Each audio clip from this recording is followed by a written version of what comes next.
Our band of adventurers, the Guard's Headache, had recently arrived at the town of Wormfire, seeking Delson's sister Eleanor.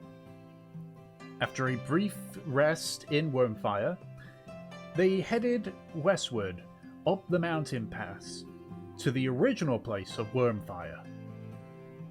There they found the village, still intact, but now inhabited by undead.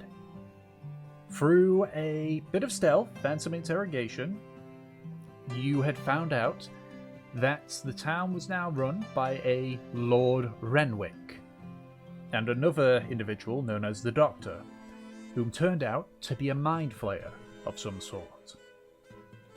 Through a deal with the mind flayer, he with his wights and yourselves with your own abilities fought your way into the castle where Renwick resided, and did battle with him, freeing Eleanor from his clutches and sending him on the retreat.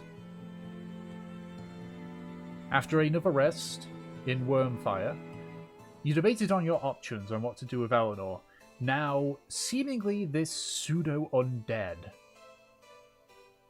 While you didn't have an exact idea of where to go, you decided to continue on your original intention, making way to Rabastre to seek out the Mithril Ambassador.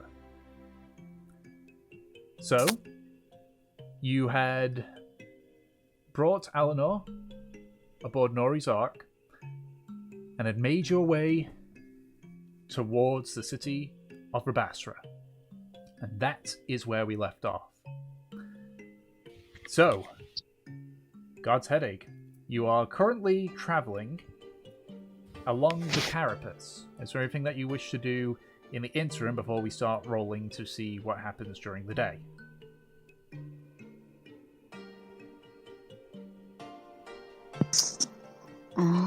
I don't think I particularly have anything right now. Where's Eleanor? She's currently resting in one of the bedrooms that is situated on Noah's Ark. Okay. Currently, she is being watched by Gert, who's just basically keeping an eye on her. Alright. Anybody else? I was going to offer Nem some weapons training if you feel like if she needs it. Weapons trading? Training, I said, because...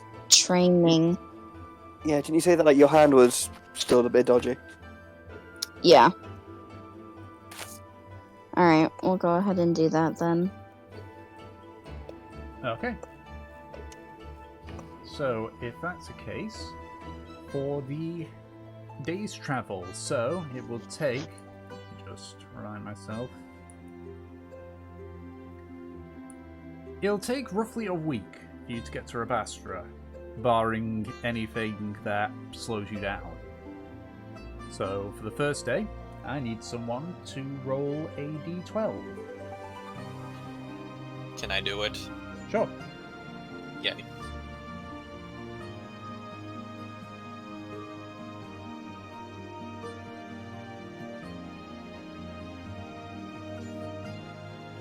An 8.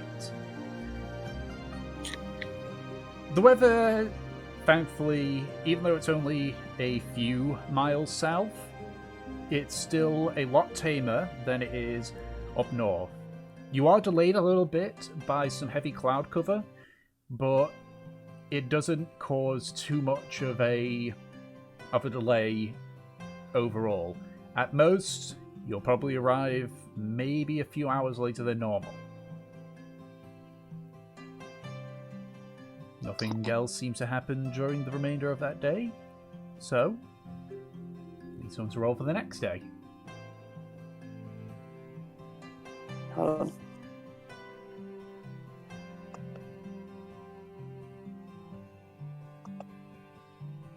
Alright. Can I do it? Sure. Yep. Sure. A 1. Okay. The weather gets rough. Really rough. to the point where eventually Rayna has no choice but to bring the vessel down to land. Trofnar, go ahead and roll a d6 for me. Okay. Alright. So,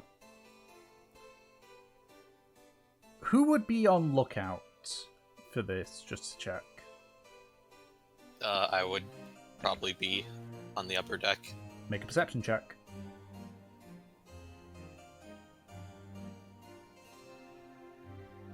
$23. Okay. So the vessel is brought into land, sheltered near part of the mountains, though it still is a bit of a struggle to keep it all held together.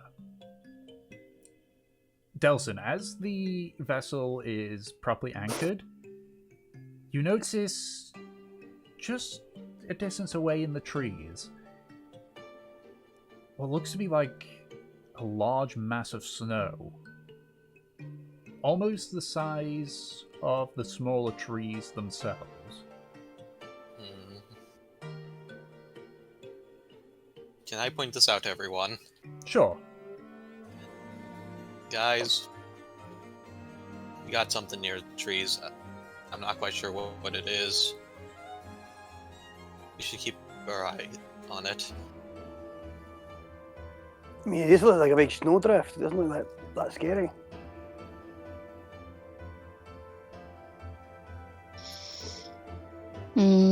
Well, I suppose the only fear that we should have of it is, it moving. If that makes sense. What, you mean like an avalanche or something? Yes. No, that wouldn't be great.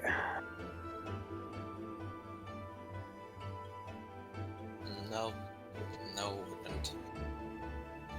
As you say that, as you sort of like been looking, you look back up, it has shifted a bit.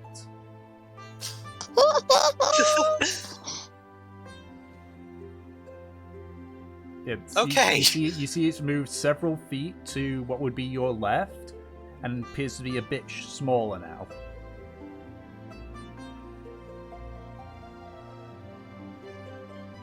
Okay, yeah, that definitely moved. It moved.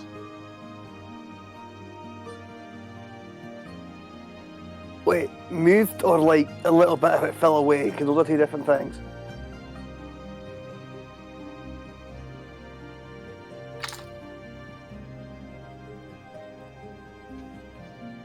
Well, you see, it was to the right of that tree.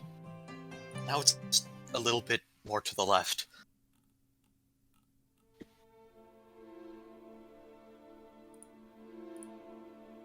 Can I take a look at this thing? Make a perception check with advantage, because Delson has pointed it out in the rough direction.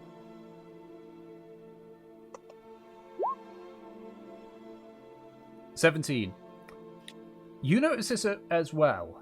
It appears to be a large patch of snow, maybe about 8 to 10 feet tall, and rather wide, maybe 6 to 7 feet wide. Can I just keep my eye on it and see if it moves again? Sure. Hold on. Delson, you have a crossbow or something, right? I do. I'll take out Evie's crossbow. If that thing moves again, shoot it. Got it. I'll take out the crossbow and keep the musket on my back. Yeah. Okay. No fucking musket, please. Oh my god, actually. We are not making loud noise in mountain with snow. That is Oh, bad man. idea. So you both kind of just wait. A minute passes. 2 minutes. Then you watch as it sort of shifts a bit more, and sort of you watch as snow sort of wraps around part of the tree as the central part of it moves across to the other side of it. Yep. Shoot it. Yep, shooting it. Okay, go ahead and make an attack roll. Did I remove the crossbow from my attacks? I do remember stuff. I'm pretty sure it would just be because you are proficient with it, so it'd be like doing a normal attack roll but using your dex. Wait, I thought I was proficient with Are you crossbow. proficient with crossbow? crossbow? That's what I said. So it would be, Yeah. like a standard roll, but instead of using strength, you use dex. Yeah. I don't think that hits. 12? No. It does get a reaction out of the thing, though.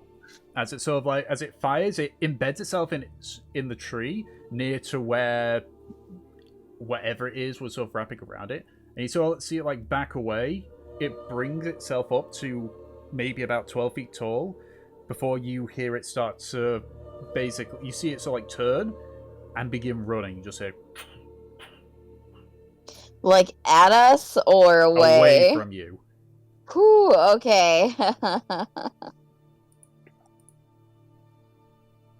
Huh. That was weird. What the fuck was that?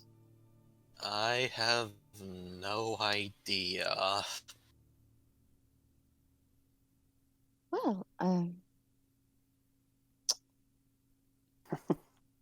that was eerie. Very. Would I know if there's something that's like a snow giant or something like that? If I would know those existed. Make an intelligence check. I would say, being that you're a dwarf, you the weird thing with dwarfs and lives and such is that they are quite interconnected with giants. 6, you have no idea. Hell yeah, I don't. Alright, so, unfortunately, due to the snowstorm, it does add an extra day of travel to your journey to Rabastre. But, eventually, the next day comes by, you clear the deck of snow, and I need someone to make another d12 roll to see what happens. I'll do it.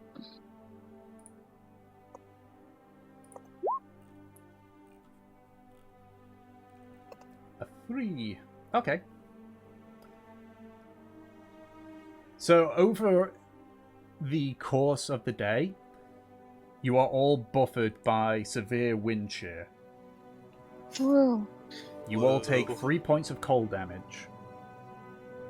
So it probably look quite dramatic. And I need everyone to make a Constitution saving throw as well.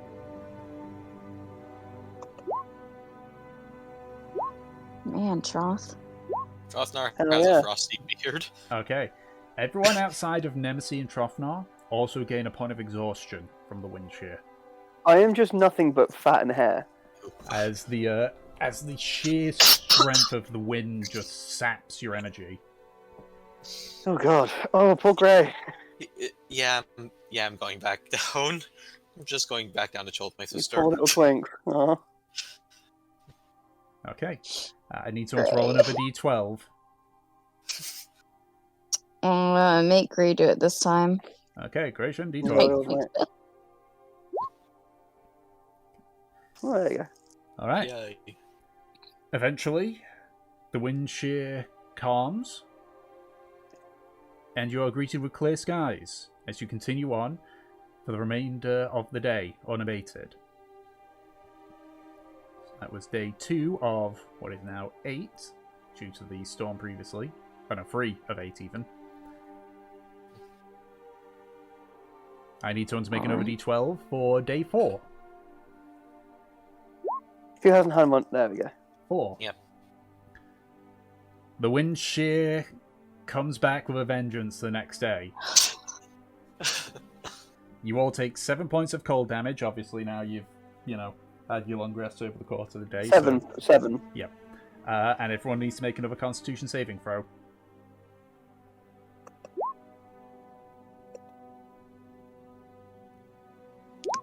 Okay. Oh my Fortune God. and Delson gain a point of exhaustion.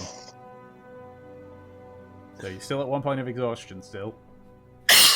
Lucy, you're not made for this cold. Just go downstairs. But the sky.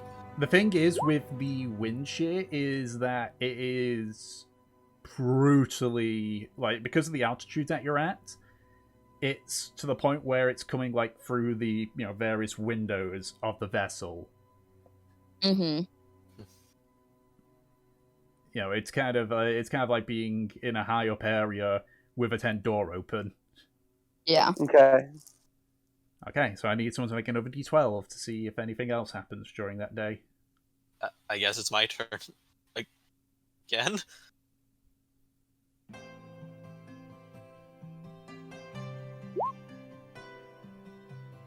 At 6. Okay. Nothing else seems to harry you during this period. So day 4 ends. So day 5, another d12. Has it come back round? Yep. Yes. Okay.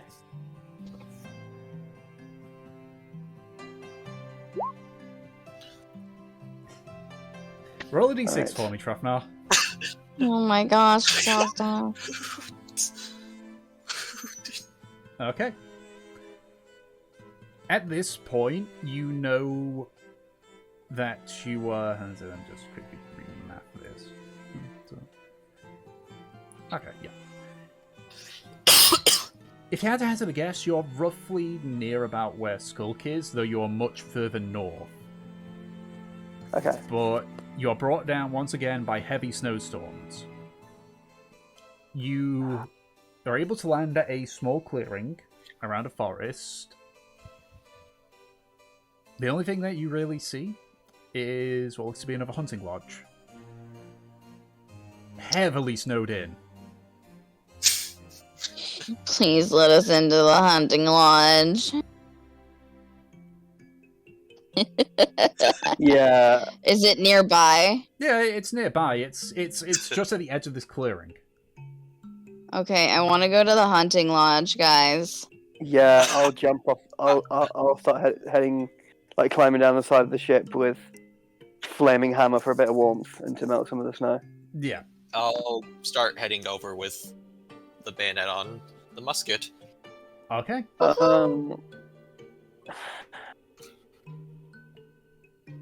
I get the sense that if this turns out to actually be just a hunting lodge, that's the disappointing option. What? I don't know what you're talking about. It's not like we are intentionally going over there. Anyways. You've got a tickly cough there, Anna. You needed a straps or something. So, you have to brush away a lot of the snow to begin with, but eventually you clear the snow away from the front door. The front door seems partially broken in almost. Partially broken in, okay. That's slightly concerning. Are there any other signs of violence, I suppose? On the outside, no. Who wants to open the door? Me! Okay. Okay, I get you. Oh, yours. You open up the door. Right. It opens. You sort of poke your head in. It is dark. It is cold. Sounds great to me. Let's head in, guys.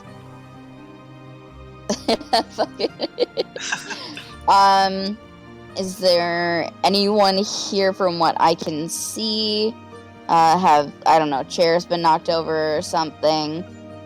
Signs of a struggle. So, looking about, I think holes in the walls are seen and such. So, looking about, you do see the skeletal remains of some figures, like, in the middle of the, whatchamacallit, in the middle of the building. No holes in the walls or ceiling. Can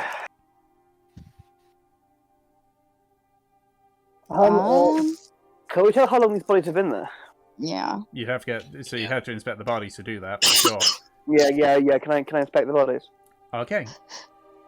So, two of you make a medicine check.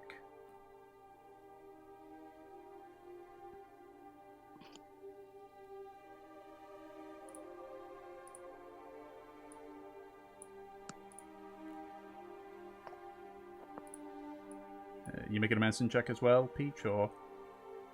Oh, yeah, sorry. Okay. You have no clue, Nemesis, but Trafnar, somewhat recently, it looks like, though it seems weird, because it's all, like, skeletal. Just to check, who else is also in the building as well? I'm standing outside the building. So you're outside. I follow them everywhere. Do I need to make a medicine check? No. Okay. Right. I thought the idea of like Nemesis is just like going up and saying, So "Man, I have no idea what happened here, but these guys are spooky." yeah. So you're kneeling down by the bones and such, and so like examining them, and so you try to stand up, but your leg's stuck. Son of a bitch! Yes! And Nemesis, Gratian, you sort of like trying to move your hand. It's also stuck. Fortune, you, as you're walking forward, you sort of like nearly trip over yourself. Your feet are stuck. Delson, you watch as the house begins to sort of like quiver and condense slightly. Eat me. Everyone to roll initiative. Yes, Just let me throw everyone in there. I have completely dragged everyone else into this mess. I mean, to be fair, I want to do this too. Oh, yes. I rolled a d4 to see what happened, and then so I'll just quickly throw everyone here so that they can make their roll, their initiative roll.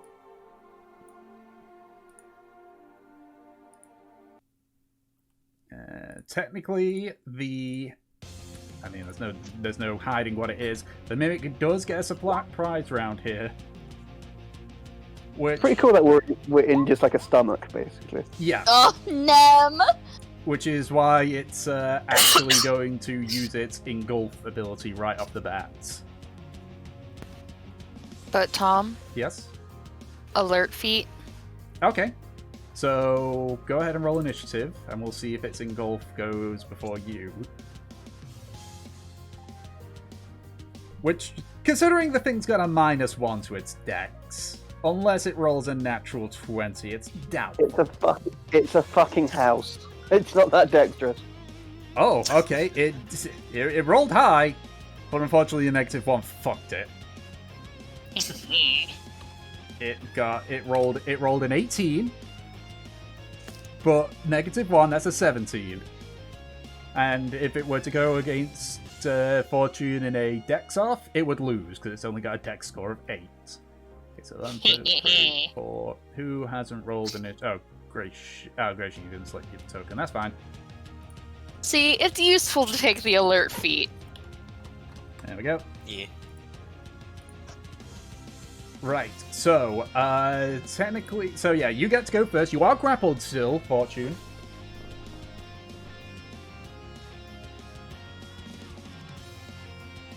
So what are you doing, Fortune?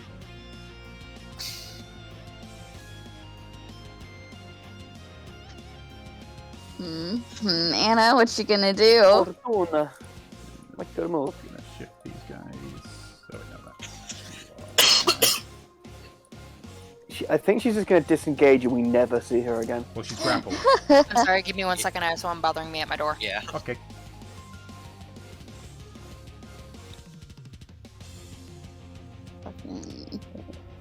Just to check, the damage we took from getting buffeted by the wind shear, that was also today, right? No, that was the day previous. Yeah. Nice, okay, cool. So we are all good to go. Yep. All you at full are- health, okay. Yep, you're all at full health. Grand, nice. Delson's just standing outside, like, man. Yeah. It's, like Delson just watches the house like compress several feet. Oh my god. Lovely sigh of returned. Okay. Hello.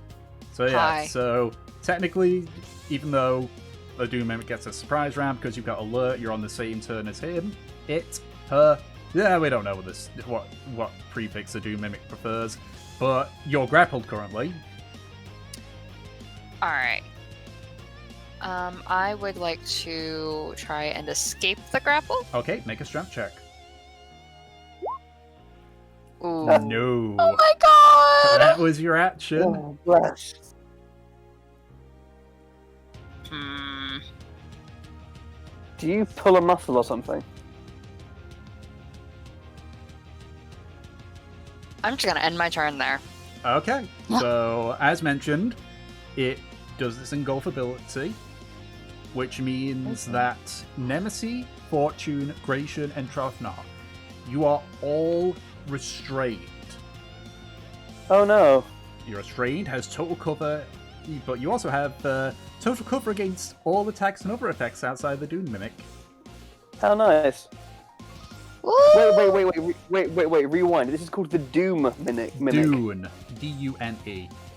Oh, okay, not the Doom, as in Doctor Doom. Okay. No, predominantly Doom Mimics are sand ones, but obviously, you know, it changes. But top of the round, it is Trofnar's turn, and at the start of the round, as you start to feel a burning feeling just around your entire body, as you kind of realize now what happened to the bones that are in here.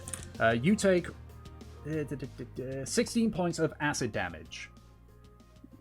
Okay. Definitely not poison damage. Acid damage. You are being Okay. digested. What was it again? 16? 16, was it? Yes. 2, 3, 4, 5, 6, 7, 8, 9, 10. Okay, Ace. Can I try to escape? Yeah, make a strength check. Alright. A check or a save? Check. Okay, 3, 2, 1, rolling. There we go. 20. Let me just quickly. Just need a quick check on restrained. Yeah, so it's okay. So it's dex saving throw, so you have disadvantage on, but this ain't a dex save. So, yes, you're able to sort of like pull yourself free. It's weird. It's almost like you're sort of like pulling yourself out from under a wet tarp. Ugh. But Delson, you kind of watch as there's sort of like movement near the edge of this now very floppy lodge. As your dwarven friend like pulls himself out, you can see already like there's burns across his face from the acid and such, and you appear What the there. What the fuck?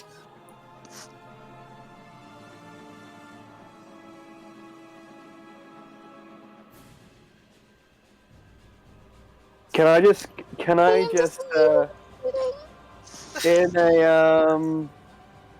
in a very very surprised fellow to the people. Wait, so am I outside the house now? Yes. Okay, so now that I've sort of burst outside the house, the people outside, I just go I just look at them and go, the fucking house is alive! Yeah, technically they can hear that because you're not deafened while you're engulfed by the mimic. Oh my god. Oh, God. So, can I now turn around and hit it? You already used your action to escape. Ace. Okay. Let me just chalk up my options here, because it's weird when I don't just have, hey, let's hit something.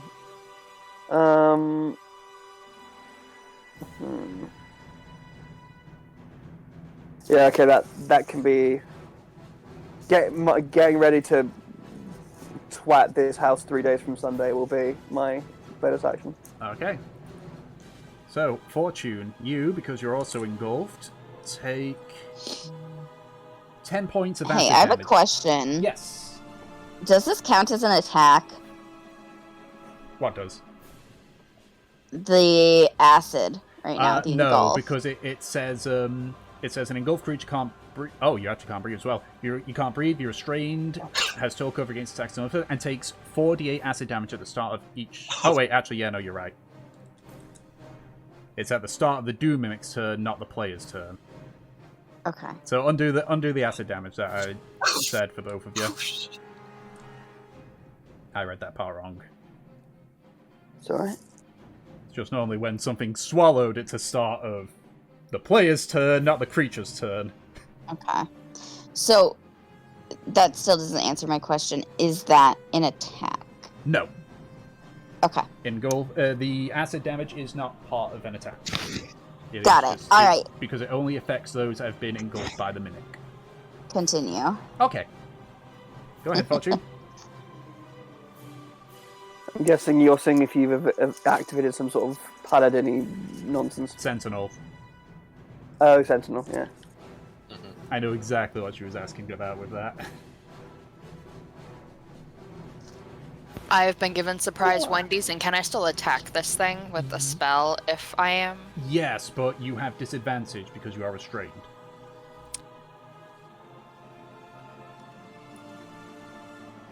Okay. I'll take the disadvantage, that's fine. Okay. 12. That 12. misses. I'd really like to know where the fuck it hits. Yeah, breaking news. Fortune literally can't hit the side of the house. So you cast the ball. It's sort of like you feel it sort of like impact, but it's like impacting like a fleshy mass that isn't. It's kind of like flab, you know. You hit the useless flabby part. Tom, have you ever been fat? I mean, No, he hasn't. That's not how it works. You hit flab, that shit hurts. Yeah. for a humanoid Yeah. thing, but this Dune mimic that doesn't really even have a skeletal structure. Alright, I'll end my turn. Okay. It is now the Doom Mimic's turn. Now, what I was going to say, so that would mean Gracia, Nemesis, and Fortune, you take at the start of the round. That's some good rolls. 21 points of acid damage. Alright. Fucking, I'm pretty sure that Fortune has like 30 fucking HP. I wish that she would have just done a fucking strength roll, but... I have a 0 modifier. It wouldn't have done Okay, no one anything. else can help you in this situation. You will die. I do not have like 30 HP, thank you. Okay. So, I have 26. the Mimic is going to make its 4 pseudopod attacks against Delson and Trovnar, because it kind of can't attack the things that are inside it. That's the advantage. What the fuck? Doom Mimics, man! They hurt! So it's going to make 2 onto Trovnar, 2 onto Delson. So the 2 onto Bring it, you Trovnar. four-sided bitch. That's a 19 for the first hit. Against? Go on, yeah. Okay, so that Why first is- one hits. And Why is my plate armor not affecting stuff? Hold on.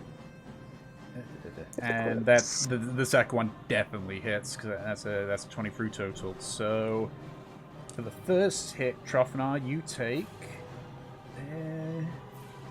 19 points of 10 bludgeoning damage. Okay, 19? Yes. Jesus, 1, 2, 3. And the 1, 2, 3, 4, 5, 6, 7, 8, 9, 10, 11, 12, 16, 17, 18, 19. Okay. I just need to quickly do another roll. Yeah, it doesn't make a difference. And the second one, you take 9 points of bludgeoning damage. 3, 4, 5, 6, 7, 8, 9. For some reason my armor isn't on. Hold on. And then... Because remember how it works. So, like, sorry, this is... Full plate is a flat 18 DC, right? Yes. Okay, so then plus my defense fighting style that goes up to 19. Okay, there you go. Yeah. All good. Sorry, for some reason my sheet had just cancelled my armor. For some reason. Weird. And because it's no longer in its object or terrain form, you are not grappled. So that's good. Anna. And then the 2 onto Delson. Yeah. Yeah, he's speaking to Lance. You need to reread all of that. Thank you. That's 13 for the first hit, so I'm pretty sure that misses. Yeah. That's a natural 20 for the second hit. Oh! Can I cut this damage? Sure. So you take... That's gonna fucking hurt. You take 35 points of bludgeoning damage, although because you've done cunning words, that brings it down to 26 points of bludgeoning damage. Okay, I actually need to calculate this.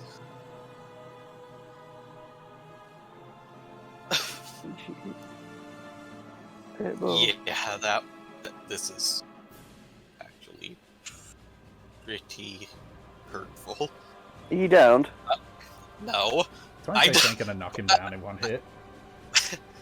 This isn't session 1. Can I fucking, what's it called? Hellish Rebuke that. You already use your reaction for cutting words. Oh, yeah. Shit, my brain not work. Okay, that's its turn. Delson, you're up. Okay, yeah, this is not fucking good. Do that, there we go. That's perfectly aligned. That's all it should be. It is a fucking... Can I still see inside of it? No. Fuck. Okay, I can't help you guys in there. Can I ask a question, Tom? Yes. Just out of curiosity. How exactly is this creature attacking us? You watch as like parts of its mass sort of like almost like just turns into like these large clubs and smashes into you. Oh, okay, cool. I was wondering. It's essentially like a blob-like creature, which is just like extending like parts of it to hit you. Got it. Okay, cool. I was wondering. Okay. Right. How we doing? I'm thinking right now because I don't want to end up accidentally hitting people. Wait, are there trees around us? You're at the edge of a clearing, so yes. Hit me with... Oh. I've been waiting for this. You're gonna get the Lorax to help us? I'm going to step back. Drop my loot. Well, it gets an attack of opportunity on you first and foremost.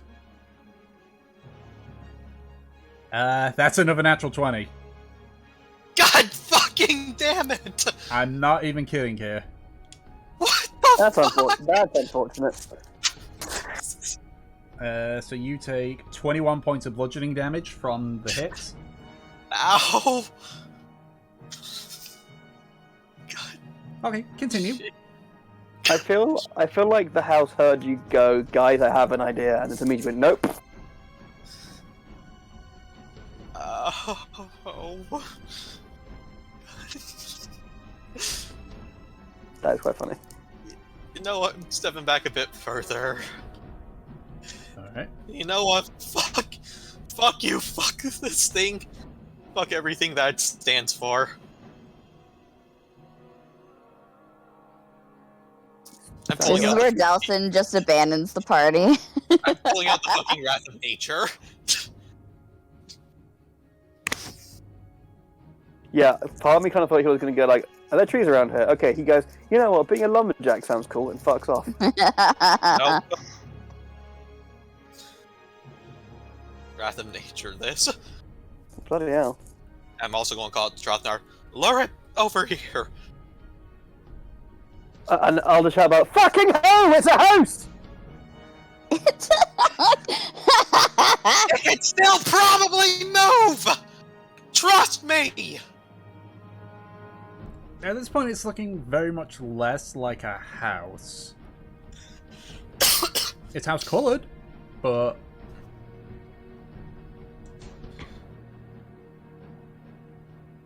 alright, so you cast Force of Nature. Or Wrath of Nature, even. The Force of Nature. And bonus action, I'm going to make rock fly at him. Okay, make an attack roll. Ranged spell attack, so Yep. that gets my spell attack mod. Mm-hmm. That's good. Why would you roll it in? It isn't showing. Oh, there we go. I just 14. rolled it. That hits. Okay, and that's this much because it's bonus action rock. Okay.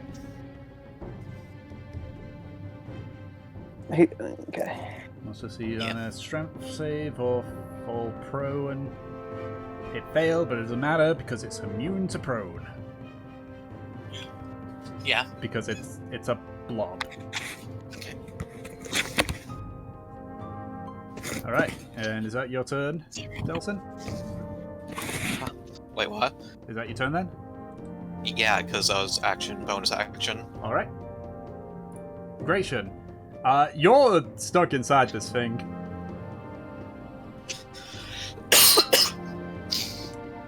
So, trying to break a restrain and a grapple are the same thing. You would need to make a strength saving throw. Or strength check, even. It's a strength save. I can help. No, it's strength. It's specifically strength check. Fuck off. Please praise a bonus action, yeah? Then yes, you can.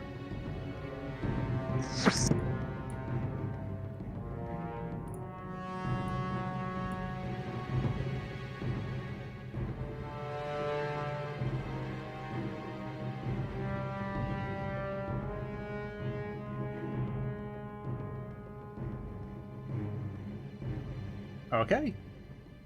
15 plus a d6. 19 total, yeah. So you're able to break out. I'll just roll here, just so where you come up. So you are... You know, we'll see where your icon actually is where you came out.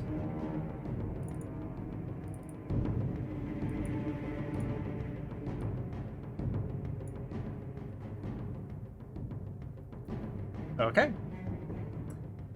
Nemesis. Hi there. Hi. So... Did Gray get out? Yes. Now only you and Fortune are Okay. stuck in there.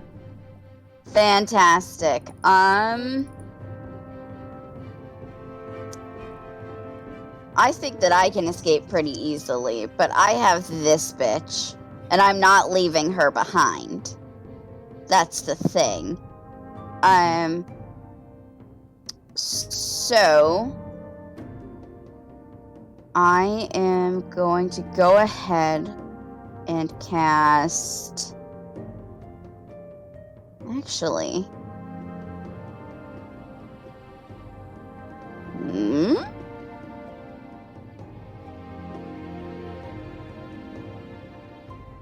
Hold on.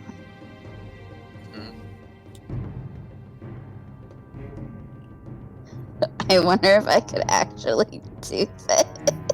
What is it you're trying to do?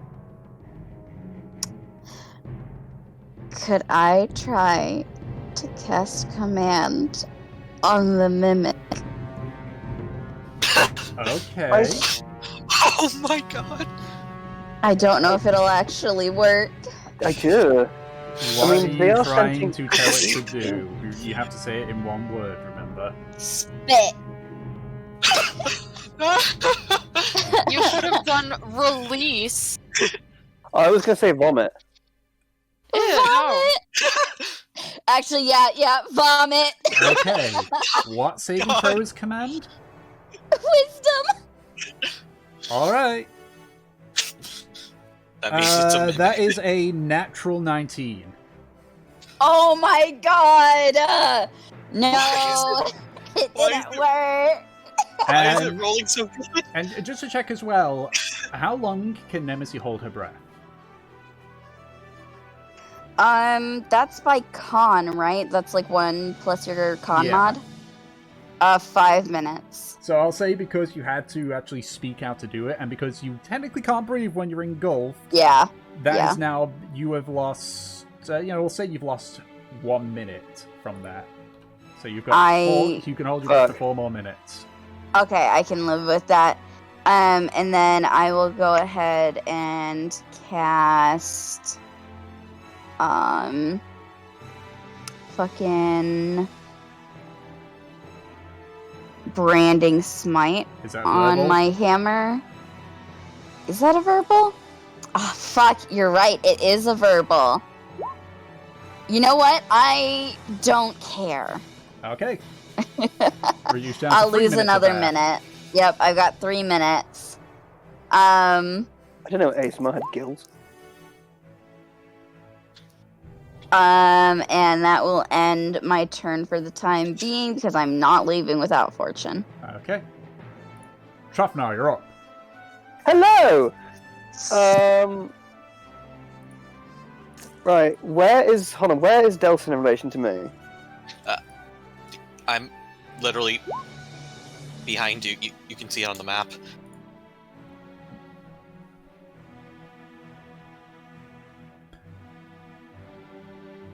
Can I, because you did tell me to lure him over. Yes. So, with my hammer, in two hands, flame and gold. Can I start sort of like walking backwards, goading the mimic to try to walk towards me and say something like, you're gonna have to fight for this meal, you vile cunt. Sure, make a persuasion or intimidation check, your choice. I'm better at intimidation than persuasion, so let's do that. Yeah, so good thing you pointed that out, Gratian. Your fucking Fortune, purple is Chaos Bolt a verbal? Oh shit, good point, yeah. Please don't. Yeah. No. And what's your con? You have a negative in con. Well, it'd be one minimum. 12. She still has a negative in con. You know what? Yeah, I have a -1 in my con. You know what? Because I didn't notice it, I'll ignore it. Thank you. But just for the future. Because otherwise it'd be like, oh wait, next turn Fortune would be at 0 hit points. Because she'd be suffocating. Okay. 11 on intimidation. Gotcha. 12. 12, sorry. It's the +1 for my pet Yeah. rock. So I guess that would be your turn then, wouldn't it? Because you use your action to intimidate. Yeah. So, no, I can't hold an attack or anything? No. No, because that'd be holding your action. Yeah, fair. Okay, I'll just... I was wondering. Okay, cool. I'm done. I call the house a twat. I'm fine, yeah. Okay. So, Fortune, you're up. Yeah, I'd like to call upon the Tides of Chaos to give me advantage on my strength save. Okay. You can do that. Yep. I was gonna. I'd like that to say. See, I thought you were gonna say I'm gonna call upon the Tides of Chaos to give this attack advantage. I was gonna say, well, you're a strange, so it'd be normal. But okay, yeah. All right. I feel No, like... because I actually just read through it and noticed the attack It's just roll, any old advantage. Got ability it. check, or saving throw. I Okay. get the sense that it would work so well with Fortune if, with every single one of her actions, it begins with, I call upon the tides of chaos. 14. It's not enough, unfortunately. Oh my god, Thomas. It's not enough! What? I mean, Fucking. you did lead us in here. You got your wish. You got your wish. It was 1 point off. It was indeed 1 point off. Oh my god. If it was a save and Guess how the cookie crumbles. fine. Actually. It's fine. It's fine. Okay. On to the next turn. All right. So top of the round, Fortune and Nem, you guys take 10 points of acid damage. Nibble, nibble. All right.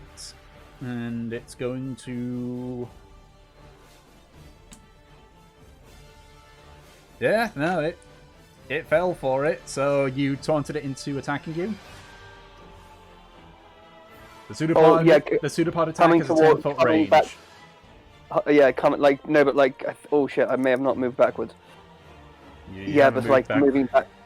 I thought I did. Shit, but I'm trying to like move back to the tree line, like Delson said to do. You know, I'll allow it. I'll say that you did move that far back. So it moves 5 feet Where's the tree forward. line? Hold on. So Gratian, you get an attack of opportunity on it.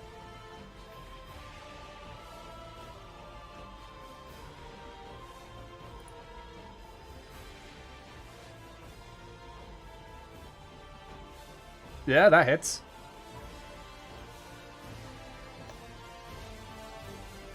Eight points. Okay. Go down to that. Wait, no, not that. That. Yeah, go ahead and roll the damage for Slayers. Okay. It's now within range of its pseudopod attack, so it's going to throw all 4 of them at you, Trofnar. Yay! Break my nose. That's a natural 19 for the first hit. That hits. That is a... Wait, that's my DC. DC. If it's then your DC, that hits, right? If you meet, you beat, yeah. You meet the DC, yeah. Okay, yeah, that's a hit, yeah. That is a 20 total for the second hit. Sure. That's a natural 1 for the third hit. Yeah, that hit, no. And the last one misses as well. Okay, so 2 attacks hit. Yep, so 2 of them hit. So for the first attack, God, these were terrible rolls. So you take 8 points for the first hit. Okay. And... Ooh, that second one's actually a good one. 18 points for the second hit. Oh, that's lovely.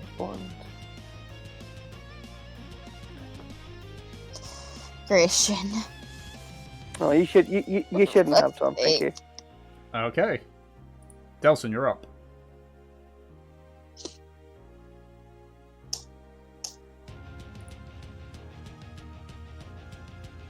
Delson.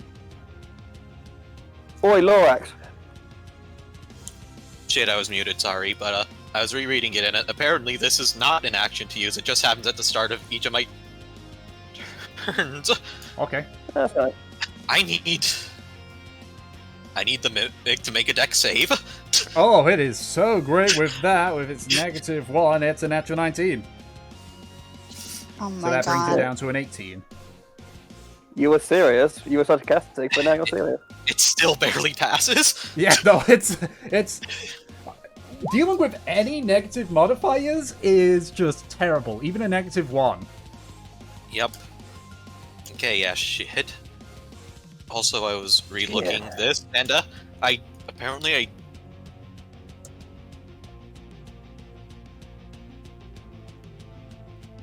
Apparently you what? don't think I need to see people to do this. What ability? So I'm going to mass cure wounds.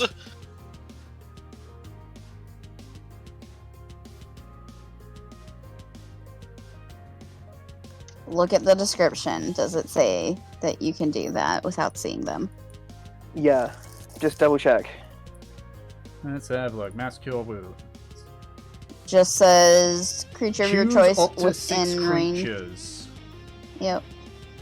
So it doesn't Okay. say you doesn't say you can't see them. Yes, you can but, see, yeah. but where's the 6 creatures? Okay, yeah. Sorry, guys. I thought I had something. Yeah, you can still use it, can't you? Yeah, you can still use it. Yeah. just that because also as well, technically, Nemesis and Fortune are classified as having total cover. Yeah, so I have no idea where they are. Mm-hmm. Especially as well, since the interior certainly is not that of a lodge anymore. Yep. So I'm going to use my 4th level 1. Or not 4th level, 6th level. Damn, okay. This Rabastre took a eating. Yeah, so that's 26 points of healing for everyone in the radius. That Yay! minus Nem and Fortune, unfortunately, because...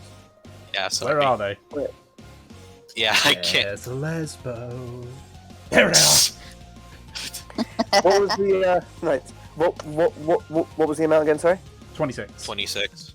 26. Yeah. 1, 2, 3, 4. Yep. Which is pretty good, because this thing fucking hits hard. 6. Ace. Okay. Yeah. And let's bonus action rock again. Okay, another spell attack. Hit me with your car.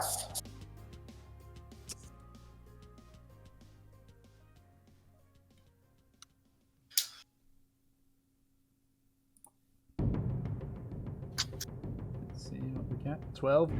Just barely hits. Armor class is 13. Wait, don't you mean just barely misses? Just barely misses, sorry, my mistake, yeah. I can't read. Well, that's the end of my turn, which means it's time for the roots and vines. Okay. So now it needs to make a strength save. Alright, it's pretty good at that. But it rolled a 2. So tell me, can a Dune Mimic be restrained? It technically isn't immune to the restraint condition, so yes. It's restrained? Alright. So, start of the turn. Gracian's turn.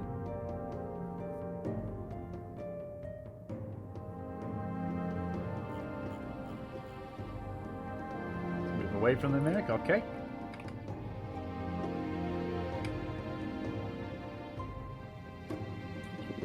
Coward.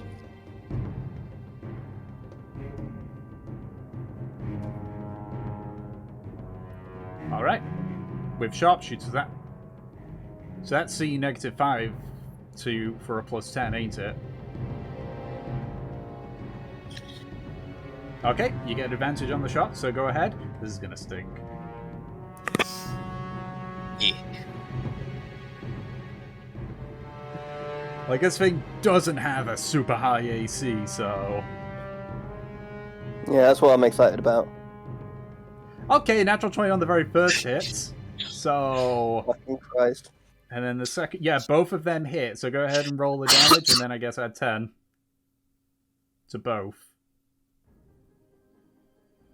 Okay, oh, it does it automatically. Sweet. Well, okay. The piercing bit still does the thing there. Ah, and unfortunately it was with natural 1 on that one, so 2, 6. So 16 for the first hit. And 19, 29 for the second hit. That's 45 points of damage in a single hit. Or a single turn, even. Plus your Slayer's Prey for the first hit.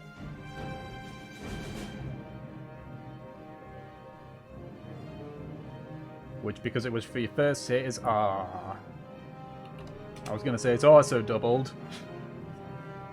But unfortunately, it was a 1. Alright. That is turn. Nemesis, you're up. Hi there. How you looking, Fortune? Not down to single digits yet. Not down to single digits. That sounds like you're going to be down to single digits soon. Above Let's 20. give you 30 points of lay on hands. Are you within touch distance? I'm pretty sure that we are, yes. They're lesbians. They're always holding hands. Are you kidding me? I'll just roll Very for true. it. Yeah. Shit. Yeah, they are. Alright, get 30 points of lay on hands, because that is my only non-verbal. That's fine. I'm 1 point away from being fully healed now. And honestly, Fantastic. I think it would be beautiful if this lay on hands is just Nemesis like worming her way to like holding hands with her girlfriend. It's more of a case like she's just reaching out and her little pinky fingers just able to reach her. Yeah. That was indeed a fucking action.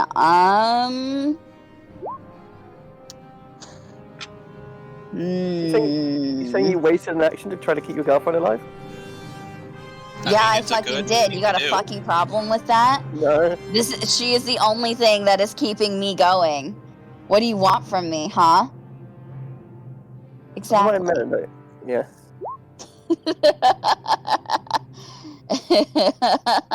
Well, it's on the bit offensive, Chris.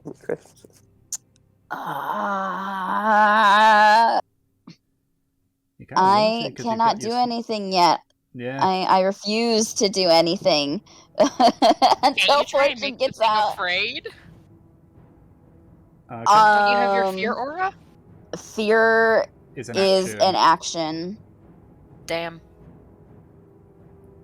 Yeah, You have to make them otherwise ahead of you. I would do it. So, hurry up and get the fuck out. I'm trying. Okay. Trofnar, you're up. Hello. Okay. Has it moved actually towards me? It did move 5 feet towards you, and then it got within range. Yep, now it's restrained there, so... So it's in If you range. smack it, It's Yeah, so still now 10, if you go- it's 10 feet away from you. Okay, in that case, I need to move 5 feet 5 feet forward. 10 feet forward. Or that much, yeah. And then I will hit it 3 times with my hammer. Okay, you have advantage. Oh yeah, I do, yeah. Nice. And then with all 3, since I have advantage and this thing AC isn't amazing, I'm going to Great Weapons Master all these as well. Okay, I get the feeling this thing's life is about to come to a very sudden end. Her life's about to end 5 seconds from now. -5, that hits. -5, that misses. There's a natural 20, so... Hunter's Mark, right? You did Thank a cast you. Hunter's Okay, Mark. cheers. Yep, so 2 of them I'm not a hits. ranger. Who do you take me for? Okay, and it is 10d6, yeah. Let's go. Roll. And roll. Okay, so for the first 2, so that is 8. And then the fire, sorry. Ding, ding. So 18 God, that second attack is deadly. first one, and the second one, that is 18, that's 24 for the second one, so that's fire, so 12, another 14 points of damage. I don't know how much damage you dealt in total there, but it was a lot. Nice. That's that. It's looking rough. It's definitely looking rough. Hold on. Actually, on 1 second is... While I'm here and right in front of it, is second wind a bonus action? It should say in the It is! Yeah, you gain 10 plus D10, 1d10 plus your D10 fighter plus your level. fighter. Okay, so D10 plus 12. Nice. Yep. D10 plus 12. You all somehow survived till level 12. I know, right? To quote Matthew Plenty Mercer, points. how did you all survive till level 12? Because we're built differently. Okay, 19 points. Cool. All good. Okay, Fortune, you're up. Hi, yeah, I'd like to try and escape. Okay, strength save. Nope. Yep. Oh, Yep. Next turn. I wonder what happens if this thing dies and we're in it. We'll find out. This sure as fuck isn't moving. Okay, so top of its round, Nem and Fortune, you both take that. Wasn't a D8, that was a T4. There's a D8. We could keep that. That's fine. Nope. Ooh, that rolled pretty good there. You take 26 points of acid damage. Glad that I healed you. Nemesis, you said you used Branding Smite, yeah? Yeah, so I need a con. Yep. So you gotta roll a 13 or higher. Yeah, okay, yeah, you still got Branding Smite. Okay. It's gonna use its actions to try and break out of the restraint, because it doesn't like being restrained. Tom, what was the damage one more time for me? 26. Okay. It rolled a natural one in its strength save, so it is still restrained. Yeah. Let's see, does it have any bonus actions? I don't think it does. Nope, it doesn't. Oh dear. Okay, that's its turn. Nelson, you're up. Start of the turn? Yep. Dex save with disadvantage this time. That's a 9.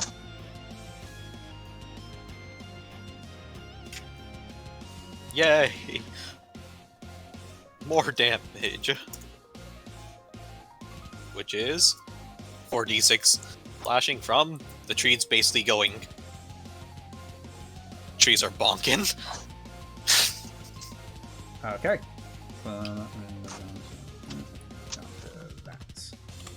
Okay. And now, with my action, I started blasting. Okay. You have I'd say you have advantage on it, but it doesn't matter since you rolled 3 19s. I mean, I guess you can roll again to see if any of them become a 20. I was going to. Nope. Nope. Yeah. So go ahead and roll damage.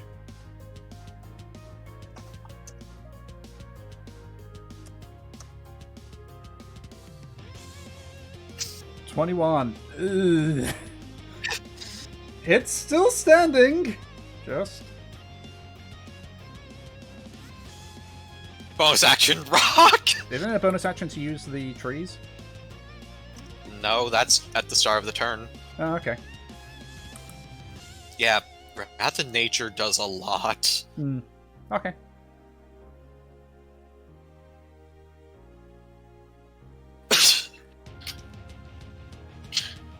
What is it, 3d8?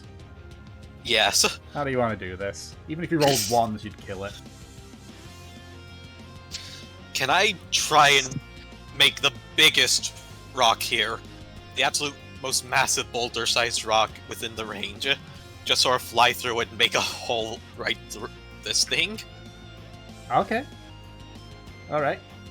It doesn't so much go through it, as it's a very large thing, but you, Gratian, from where you are, you do see a chunk of it actually go, get disconnected and go flying off into the distance. You watch as the mimic sort of, try to start, enveloping the rock before it just slips off it. Nemesis and Fortune, you feel the tight grip that the thing has had on you go lax. You're still in it, and you're still taking acid damage, but you're able to get pulled out. And actually let me just quickly check. Actually, yeah, because both your turns are immediately after that, not before it. Yeah, you're able to get out before it's able to get another round of acid on you. We're just covered in the fucking bile as we get dragged out. Oh, yeah. I will now drop the spell and thank the spirit that helped control the trees. Nemesis gonna go puke behind a tree. She's covered in stomach fluid. You, as it's happening, you're watching as the mirror just someone's dissolving into the snow. Oh, thank the gods that worked. Prestidigitation ring. Prestidigitation ring. Give me that when you're done! I think you have to attune to it. I think it requires attunement, yeah. Yeah? I'll spend the time fucking attuning to your ring. Okay, go ahead. Not to mention as well, there is still a snowstorm going on. It is cold, and you are all wet with fluids. I don't know what you're talking about. I'm dry now. Okay, outside of you. Okay, fine. Tom, you see this tree here? Yep. Oh Yeah, God. I'd like to firebolt it. What the? Okay. Take spirits burn. It's an inanimate tree. No, I'm that's just immediately. disrespectful to Good, it takes nature, 12 but- fire damage. I just want the warmth. I'm immediately going over. I'm going to go over and be like, Fortune, they helped save you. And now they're gonna keep me from dying of cold. We could have headed back to the airship. Where it's also freezing. Fuck you, Delson. Can I just, like, with my Warhammer, stick it into the ground, like, handle first, and then say the word that ignites it? Mm-hmm. Yeah, big fire. There you go, you don't have to burn down a stupid tree. Well, it's already burning. Alright, so we don't have to burn any more then. Can you use Charles Dar's hammer like a grill? Technically. Yeah, wouldn't that be so probably. good, actually? I think we Like, have used it as a grill before. I think we definitely have used it to cook stuff. nice. We just use our poles of collapsing, stick some meat on there. Oh my god, yeah, we can make, like, kebabs. Technically, it's a magical item, so it wouldn't be destroyed by the fire, so yeah. Wait, polar collapsing are magical items? Yeah. Oh, okay. I thought So, it was some sort of question for the party. Sure. But Who's Brave enough to try and eat the mimic meat once it's been cooked? you? Absolutely not, just you. It's No. you. You know what? Actually, I can heal myself from poisons and stuff. I will try. Okay. It's turned more into a soup now at this point. Ugh. Wow. Get a Okay. straw ration, sippy sippy. Yeah. Oh, go ahead and try it. Or wouldn't it be more of a thing of, like, it's, like, soaked into the snow?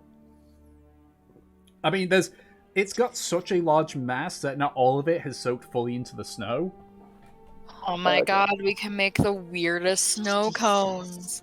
How does it taste? Okay, so who's drinking the remains of the mimic? Gracian's me. trying the Okay, mimic okay. meat snow cones. You are? Yeah, I can heal myself from poisons and stuff. And diseases. I can't get diseases. Okay. Go, no, go. So Does that include material ones? So the two of you take 18 points of acid damage, Yay. and I need you both to make Constitution saving throws.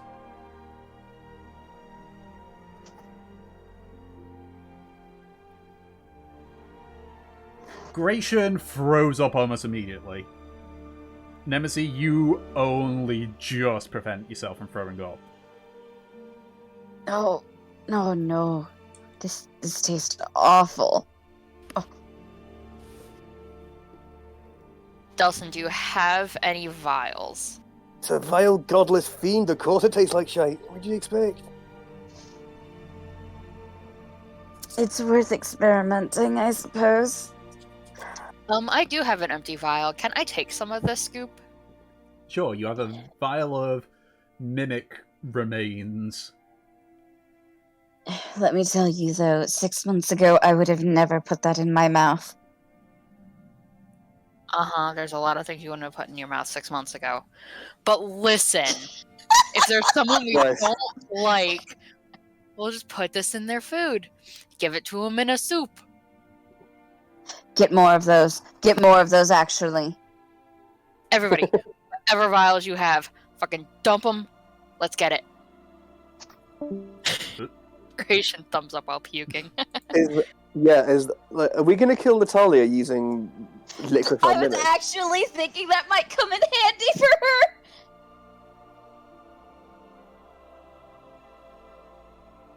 We capture her, we tie her down, torture her, vomit to death by mimic goop. Oh my god, yeah, please God, collect as many as you can. Yeah, I'm having no part in this, I'm just warming myself up by my hammer. I have no idea how many vials Delson has, and I guess we can retroactively decide that when he is, I will get rid of a healing potion. I will drink it right now just to use the empty vial. You could give it to me! Here you go, drink. Sippy sippy.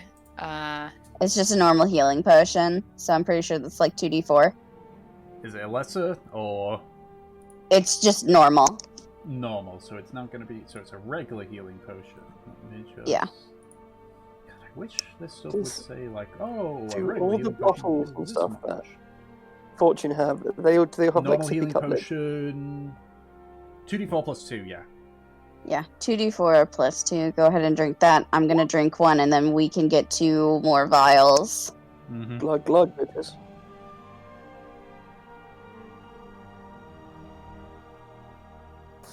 It's just so weird. Fantastic. Alright. I now have 2 vials of mimic remains. Mm-hmm. I mean, if we're gonna be going back to some place where we can get another one, I could empty out my water skin and fill that. Yeah, water skin of mimic remains. Oh, we can share one until we get to Rabastre. Okay, so Grecian also gets himself a vial of mimic remains. Oh my god. Wait a minute. We could technically open up the Fortune's Favor into the little rowboat, fill it with this, and then bring it onto the No, we're not doing that. Oh, come on. No.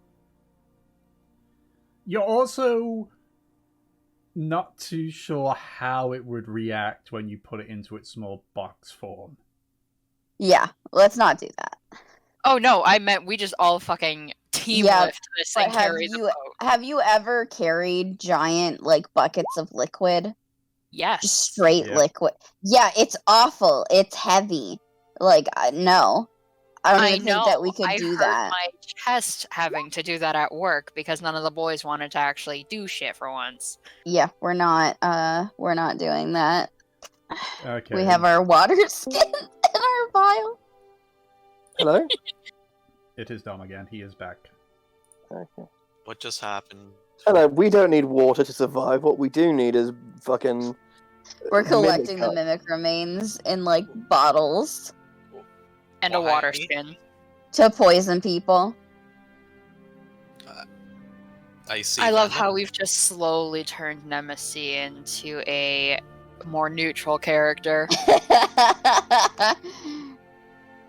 Wait, how's this? How I love how it's like somehow like going from no poisoning to bad as some poisoning is okay is like character development. Yep. So okay. That's character development for them. Yep. So you're using the vial. So you're using anything else to try and like, you know, gather the remains, or you're just using your vials. Fortune said that she was getting a water skin. Using your water skin. Water skin. Okay. You fill it up. You fill up the water skin, and you sort of like observe it, and then you kind of watch as a dribble starts to appear from the water skin, and more it's acid. As the acid dissolves through the water skin. You've now lost your water skin. It's okay. You were technically gonna lose it anyways. Yeah. That's fine. I'll just get a new one.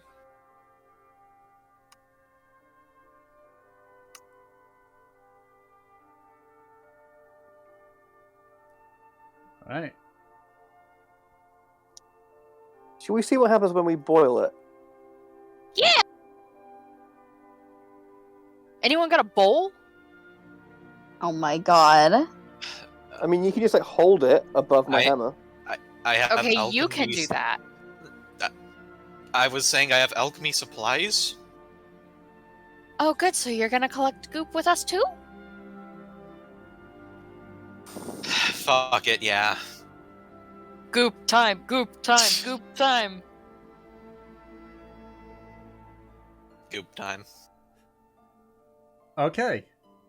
So you spend the next hour filling what apparatus is designed to hold acids with the remains of the mimic.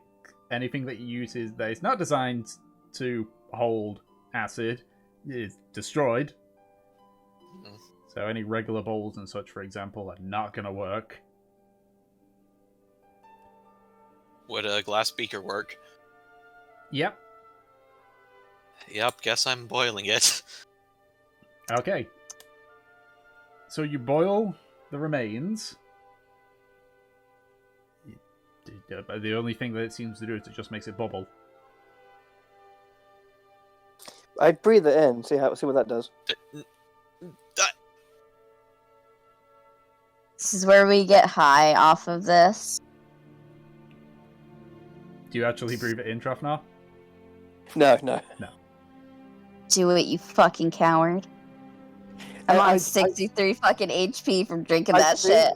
Tell you what, I think because he's nearby, he accidentally takes a deep breath in, not really thinking it, and gets a lung full of whatever fumes is coming off it. Okay, you take 8 points of acid damage Oh my god. as the acidic fumes burn the inside of your lungs.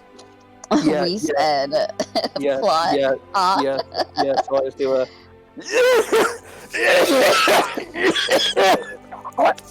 Oh, don't breathe near it!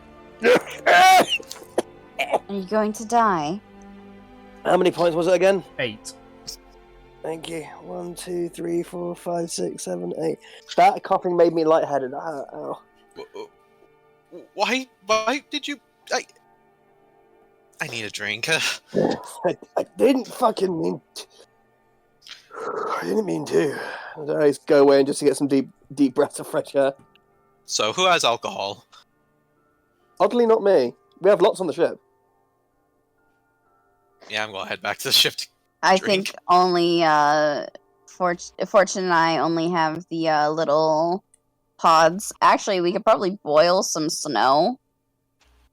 Yeah, that makes sense. Yeah. I'm honestly curious what the rest of the crew are thinking about what we're doing right now. Well, because of how heavy the snow and the storm is, you can barely see the lights illuminating the deck.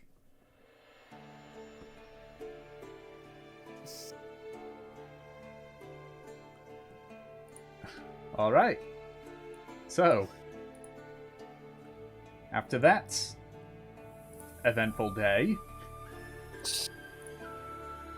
you begin on your next leg of your journey. Now, it did add another day, so you're on day 5 of 9 now. So I need someone to roll a d12. Whose go is it now? Do it. Who could it be now? It's me, too. You run into another heavy snowstorm. Hell yeah, cuddle time. Nemesis, get your ass over here. Whoa. So nothing happens at this point because you basically start to take off, and then the storm hits, and Rain is like, for God's, and just lowers the ship back down again. Yup. Woo! We're staying here. God, this is ridiculous. Alright, so that does, again, as I say, add another day to your travel, so... The start of the next day. A very grumpy Rainer. Actually, I need to just roll just to check something. Yeah, the engines are fine. That's what's going on. It's just getting ready to get this thing going as soon as it can. So I'm rolling over d12.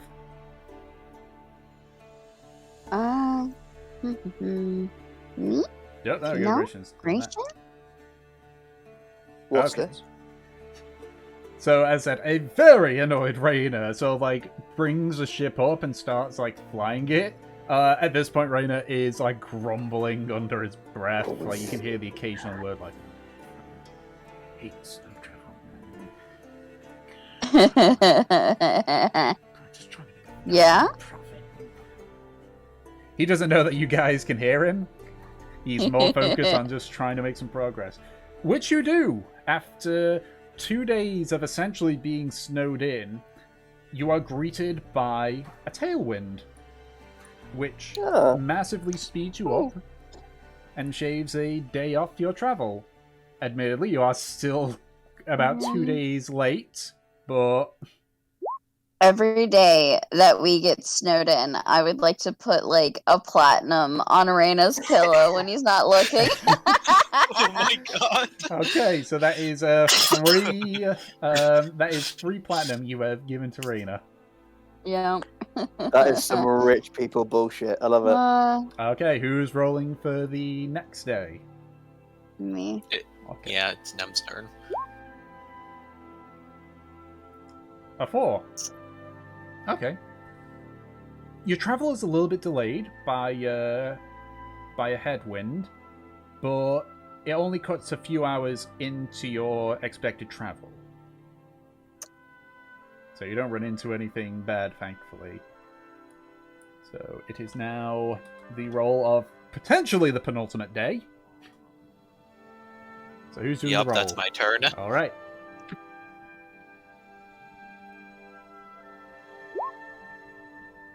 Nine. Okay.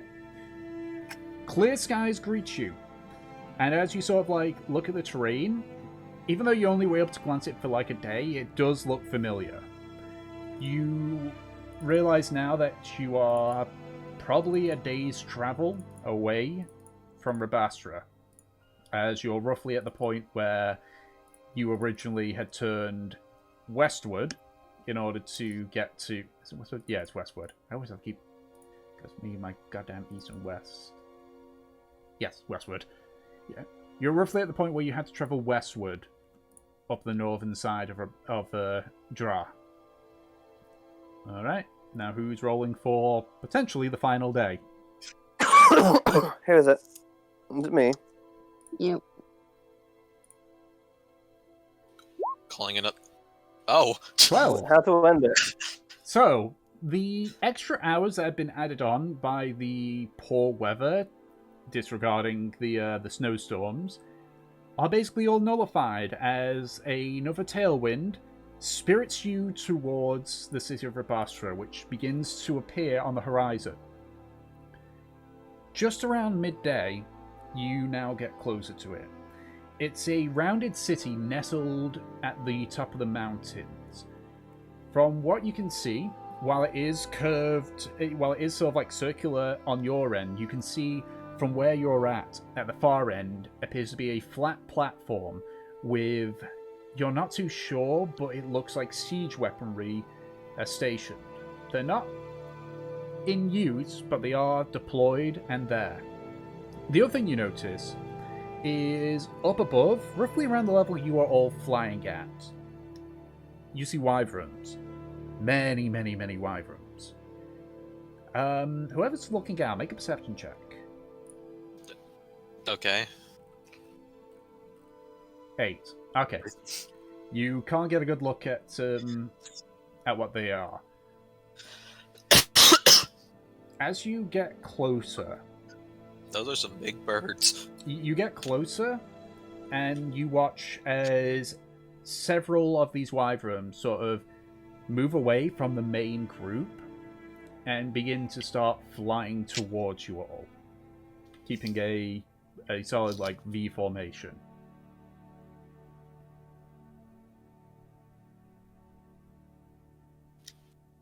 Shit. I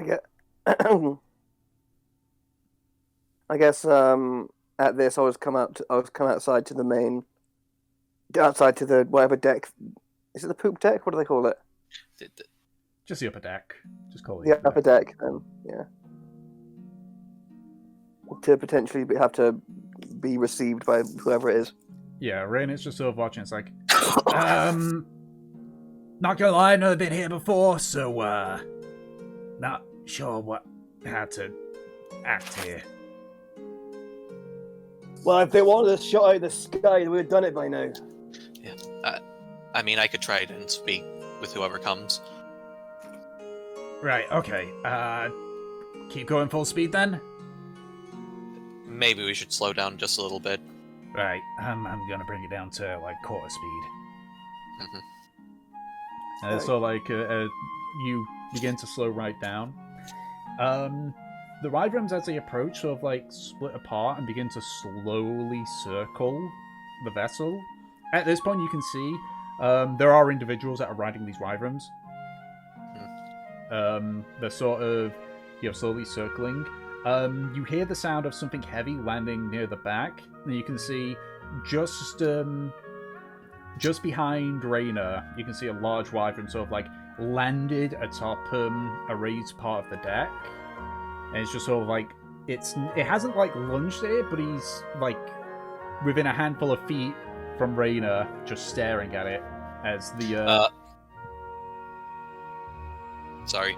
Not go on, you first. I was going to put a hand up and then start speaking in Draconian. Wait. We're just travelers looking for a place to park.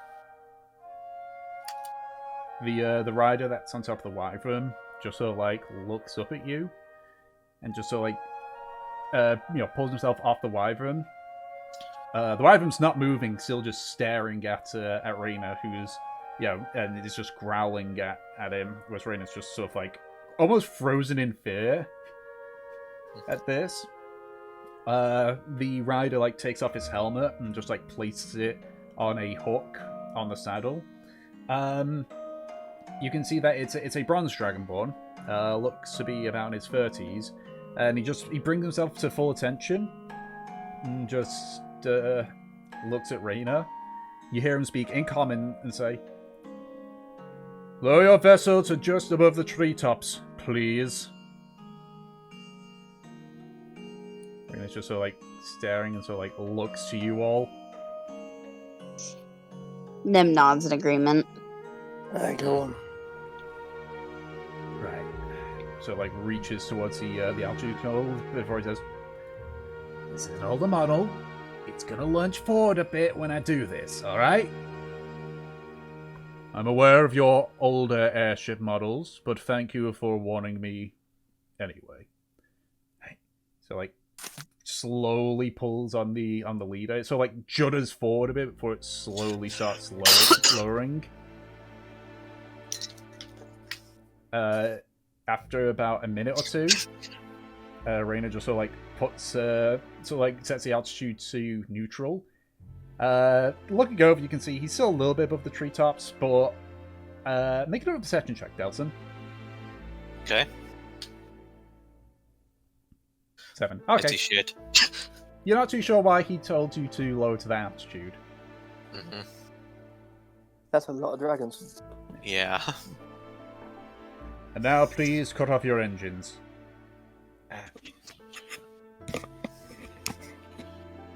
Keep the altitude, right? Yes, keep the altitude. He just stops the forward momentum of the engines. So, like, looks at all of you. You all aren't from around here. What gave that away? And too informal to be delicate. Why are you here? We're currently traveling, is all. We actually came to assist in whatever we can. We're plane hunters, you see. And yet this is a Johanian vessel. Are you part of the Johanian kingdom? If you mean that we are citizens, yes. Then you are interfering with something that is none of Johan's concern and is in violation of the treaty. We're just citizens. We do not speak for any of them currently. And I'm not even Johanian. Aye, neither am I. That's true.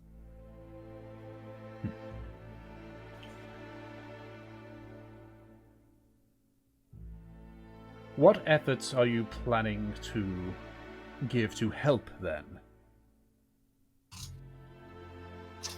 Last I That's heard, actually what we came here for.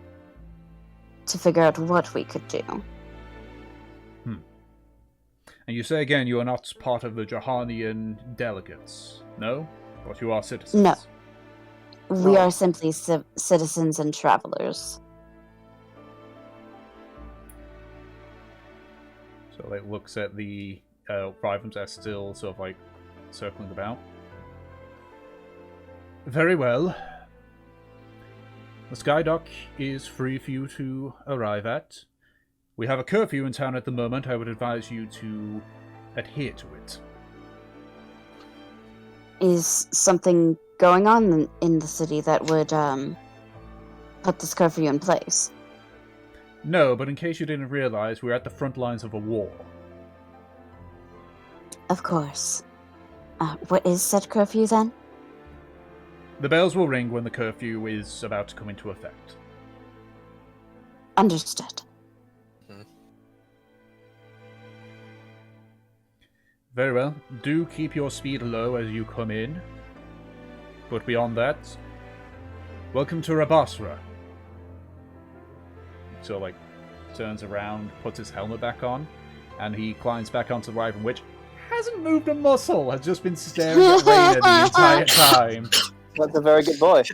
Before it just, like, opens its wings and just leaps off the Nori's arc. And the group begin to fly back where the rest of the Wyverns are. Wouldn't that like make like the ship like shake and like jut up? And No, stuff? Wyverns aren't that heavy. Oh, okay. Whew! Right, okay. Heard of the Wyvern divisions, but didn't expect to see him there. Alright, let's just get to this Skydock now. I need a fucking drink. It's a shame, isn't it? It's a shame they haven't figured out a way to unshit yourself, eh? Less we talk about that, the better.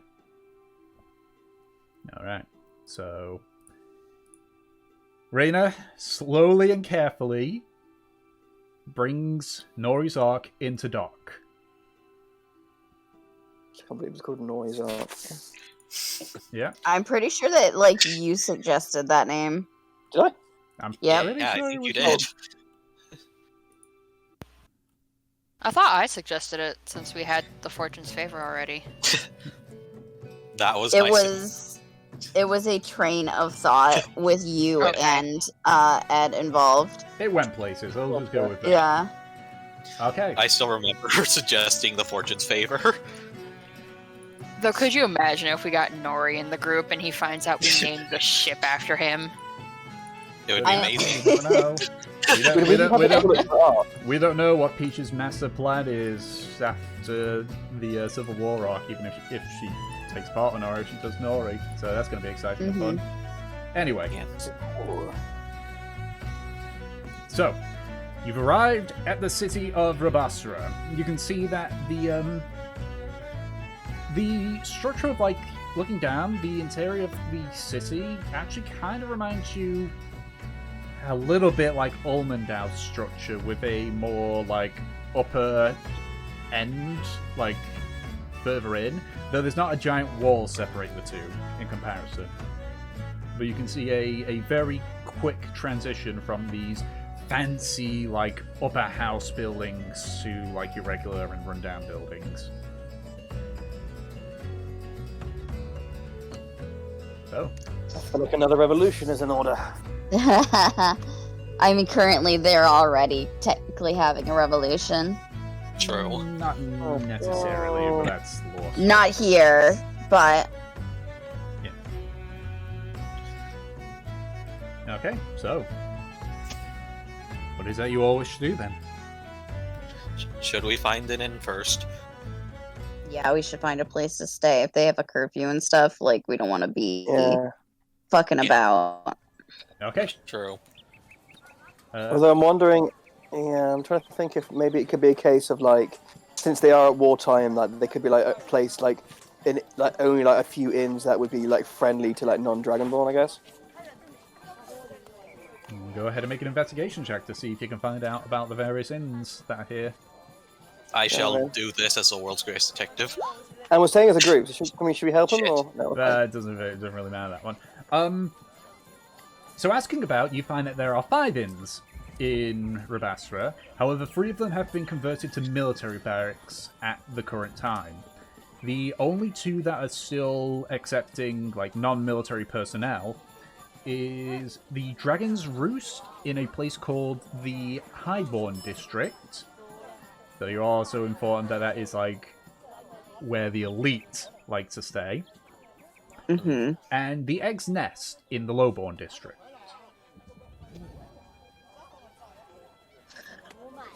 Okay, I have a suggestion. Aye.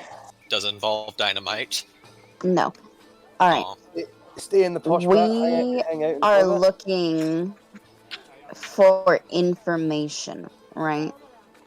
About like what we can do about the ambassador. Ambassador. You know. Obviously, we should search both places. I recommend actually that we perhaps split the group for now. Spend the night in each place and then confer. Yep. Actually, can I make sure to keep Eleanor by me? Hey, where's Eleanor? Is she joining you or is she staying on the ship? I would actually go and ask her if she wants to come down. Yeah, go talk to her. Yep. Okay. You do know during the length of this, Echo has been basically keeping a consistent eye on her, obviously, with the exception of him needing to rest. Has anything happened or changed, or? She's at the very least eating and sleeping. Okay. That's good. At the very least. I'll actually check in a bit.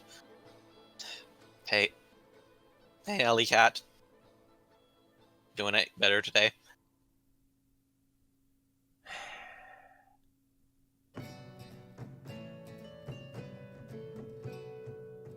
Respond beyond the sigh.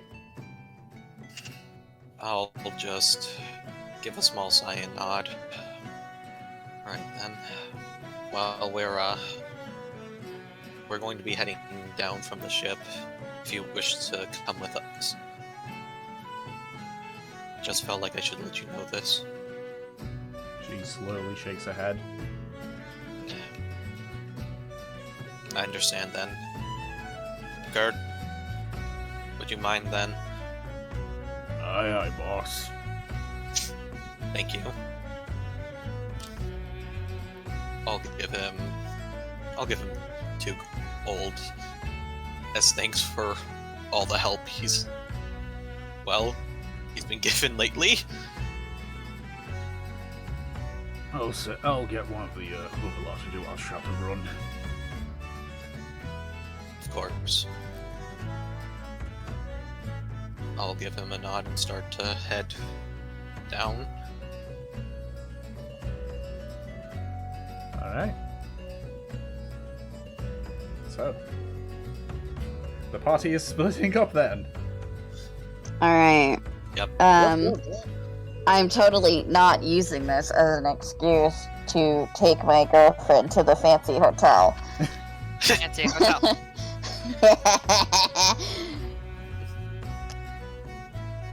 I guess that means me and the boys going to the nest.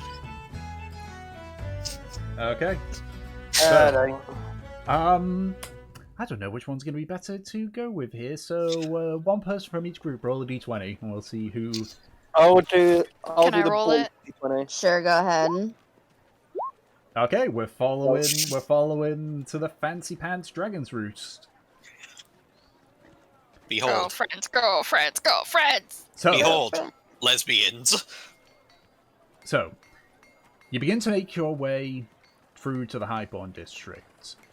As I say, it's rather easy to see where the Highborn and Lowborn end, just due to the quick transition of the buildings going from these fancy ones to these more rundown ones. It's also here in the Highborn District where you see like several large buildings clearly for places of office and such. Mm-hmm. No, you probably won't see it on the route you're going. So eventually you arrive at the Dragon's Roost. you can see it's a surprisingly small building.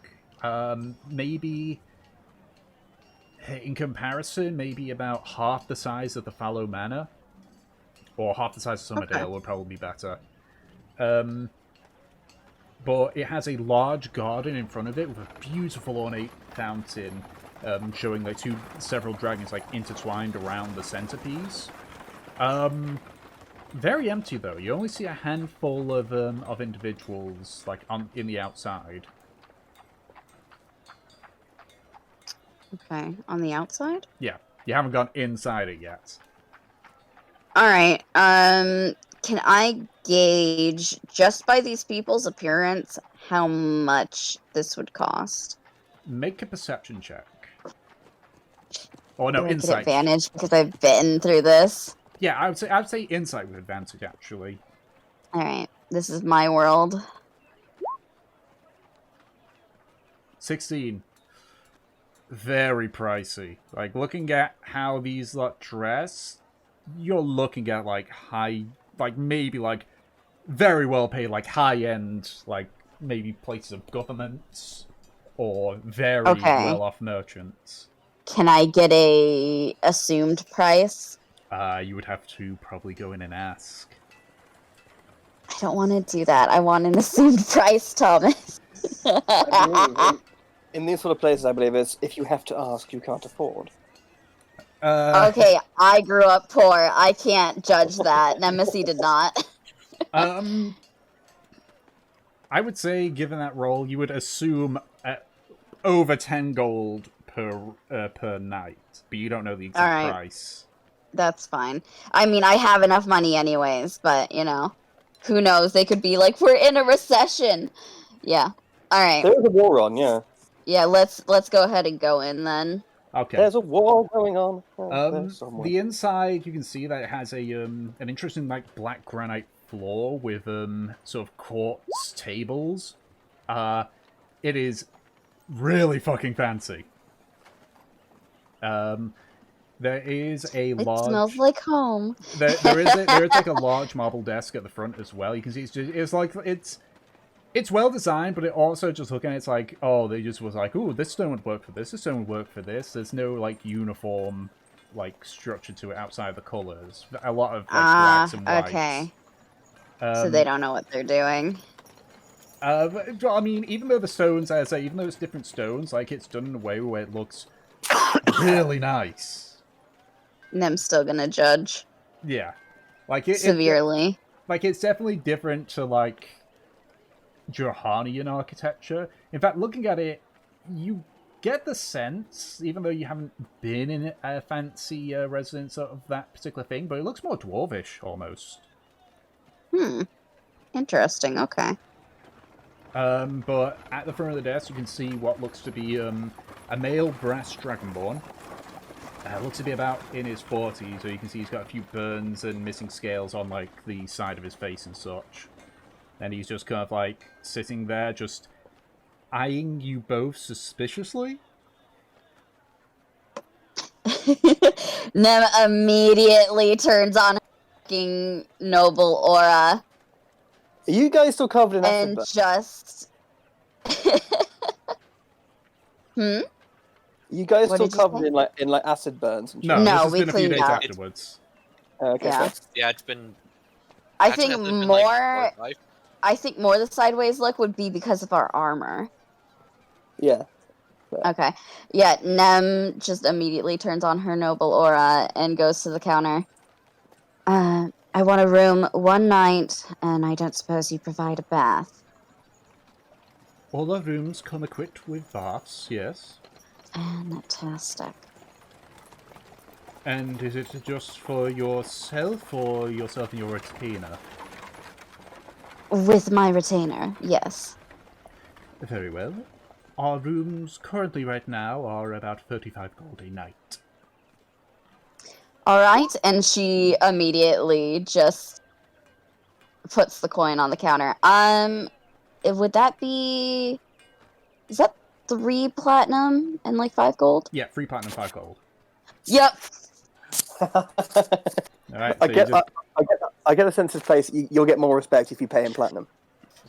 So you place it down, it's like, very good. Would you like any meals or drinks? Yes, could it be sent up to my room?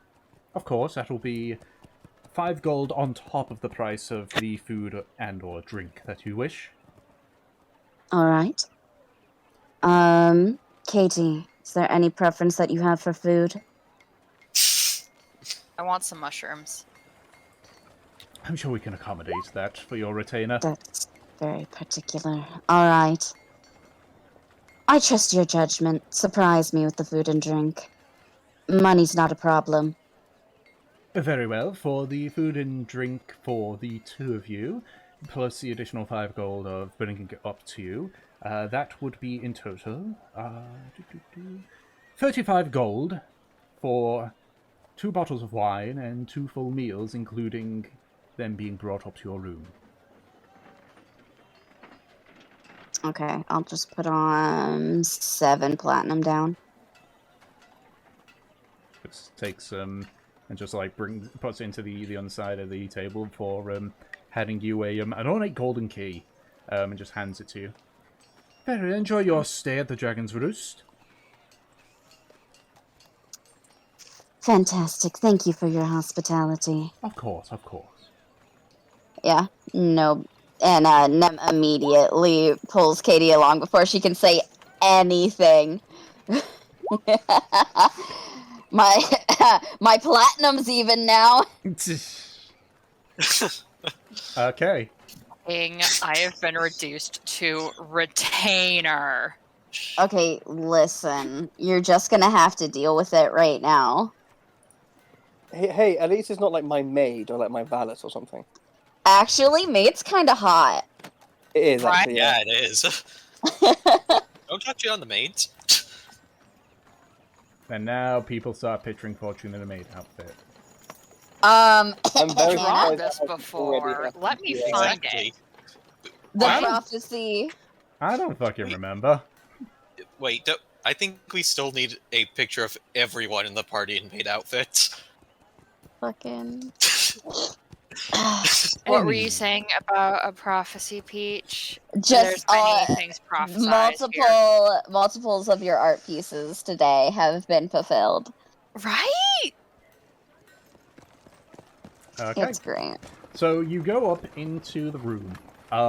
It's a rather large room and very fancy. In fact, even though this one is less like it reminds you more, like maybe not to like the level of grandness and quality, but it reminds you a little bit of the rooms in the Draconic castle almost.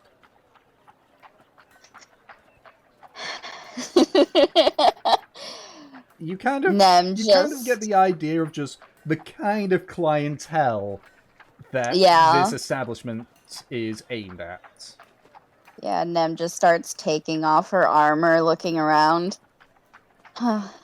This almost makes me homesick. I'm homesick. Nem just looks at Katie. I'm sure that you miss your family quite a lot. Have you kept in contact with them? How are they? I haven't been able to keep in contact. It's kind of hard to just keep mail on the go. And also, Delson's been using all his spell stuff, so I haven't even been able to spy. We'll find some sending scrolls, alright? Okay. Now, listen. Mm-hmm. We're going to be investigating, right? Nem does this as she's, like, getting all dressed up in her princely outfit. Okay, what are we investigating? We're trying to find information on the ambassador and the Jerhanian delegates. Ah, right. I'm gonna need nicer clothes, aren't I? Probably much nicer.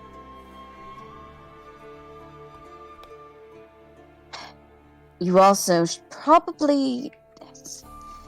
And I'm saying this because I love you. You probably should not speak unless spoken to.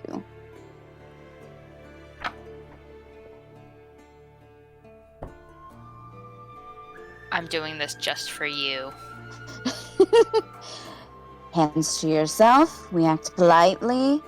Though, your posture is very horrible. Okay. So, what you want to do is you want to stand up straight, shoulders back, right? Mm-hmm. And you know that little jaunt that you do. Ladies do not walk like that, alright? We walk like this. Okay. And you're probably going to need... You know, actually, you're quite tall. You probably won't need heels. Are you sure? I wouldn't mind trying. Men find tall women intimidating. Good. Yeah, maybe you need intimidation for this thing. That's how I feel about the subject, but a servant should never show up her master.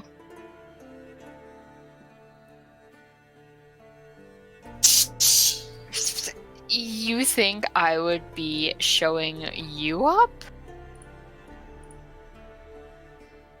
I think you have the potential. Nemesis, I think you really did get really hurt fighting that house. Are you okay? I'm perfectly fine. It's just been a while since I've been in this kind of environment, okay? It's a cold, dark world, and we have to play the game. The fucking noise from the track scared me. Suddenly, like... people! Ah! The riffraff! Alright. So, you wouldn't have any nice clothes. No, I don't. No, you do not. But you know what that means? It means we're going shopping? Yes. You get to play dress up with me. Anything you feel would be good. I suppose that's fine. I imagine that any diplomats coming through that we can spy on... I'm sorry. That's you. Any diplomats around that we can spy on are probably only going to be here at night. Plus, we want to get them drunk. Very drunk. Alright? So, drinking games are permitted then? More, schmoozing, if you will. Being... you have to pretend that you like them. You don't actually like talking to these people? I mean, come on, they're weird. There's gotta be something good in there. You'll see. Just don't stab anyone. If something happens, just walk away. Alright? Okay, how about this? You handle them and I'll handle their staff. That is actually a very good idea. Servants gossip all the time. Brilliant. Now, however, will you get angry if I flirt to get information?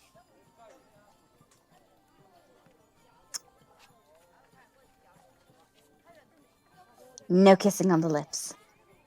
Got it. Fantastic. Alright, let's go get you a servant's uniform. Alright, so who are you going to kill? While that is happening and you two go to get your fancy little servant uniform for... Yeah, I'm really worried that Fortune's gonna shake someone. Smash cut to the boys in a massive bar fight. Yeah, so, okay, so, with the boys... Boys better than this, guys being dudes. So you make your way to the Egg's Nest. This area is a lot more densely populated compared to what you could see at the Highborn district as you split apart from Nem and Fortune. You do see a few buildings that are sort of like boarded up or closed, or you see some signs saying acquired by the Dra military on it. But eventually you arrive at a large wooden building. It looks a bit run down, but still presentable. The sign has a rather crude drawing of what looks like an egg and nests. Gratian, given the fact that you have been in the wild and such, you kind of look at it and you're just kind of there like, huh, they look a little bit like bird eggs, not like dragon eggs. Huh. Before you let yourself in. Again, equally run down, but still very much presentable. There's mostly Dragonborn that are in here. It's a little bit on the crowded side. But you can see over at the bar is not a Dragonborn as the bartender, but what looks to be a half-elf. He looks to be maybe in his 30s, the beginnings of a beard starting to form on his chin and like little patches here and there. Yeah, so what is that you wish to do? It's one of our people. Okay, I'm going to go up and I'll request some rooms. Okay. You're really quiet, Dom, by the way. Oh shit, sorry. I accidentally pushed my mic up. Mm-hmm. Alright. So, yeah, so you go and ask some rooms, like, oh, well, we're a little bit slammed at the moment, but I can probably get you a room or two for about, like, 1 silver a night. That will work. Thank you. All right. I will put down 3 silver now. Yeah, I'm pretty sure I can accommodate that. Alright. He just hands you, all, like, a small key. Thank you. Cheers, lad. You wouldn't mind if I were to play some music for some atmosphere, would you? I mean, I can't pay you for it, but sure. Don't worry. You don't need to. Alright then by all means go ahead. Mm-hmm. And I shall start to play and keep an ear out for any whisperings and rumors. Okay, make a performance check, and then make a perception check with disadvantage, because you are playing music right next to yourself. True. Can I'll ask I'll go to the bartender and say, hey, I'll take a pint of whatever you got that's good, I think. Oh, we've got some ale. It's about like 5 copper 4 on. Yeah, that's good enough. I'll have one of them, please. Alright, and just hands you a tankard of ale. Sorry, what? And then I'll do this. Pardon? Yep. What are you doing? I'll be just sort of lent by the bar, drinking me ale and again listening out for anything I can hear. All right, make a perception check. Yay. 17. Okay. Gratian, okay, you're just clapping to the music. Okay. Delson, you're very focused on like your playing and such, and because of the fact that you're playing the lute and the music's coming from you, it's very difficult to hear anything outside like the cheers and the clapping and such. You do make 5 silver and 7 copper though. This was not my intention.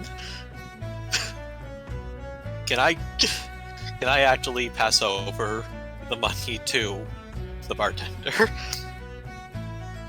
Okay, sure. That will probably be after you finish performing the track. Okay, 17. There's... let me just... There we go. Yeah, okay. So you start, like, just listening in, Trofnar, on the various talks. There's often talks of the various... Like, what particular thing are you... Is there any particular topic you're trying to, like, gravitate towards? Or is it just general listening in? I'm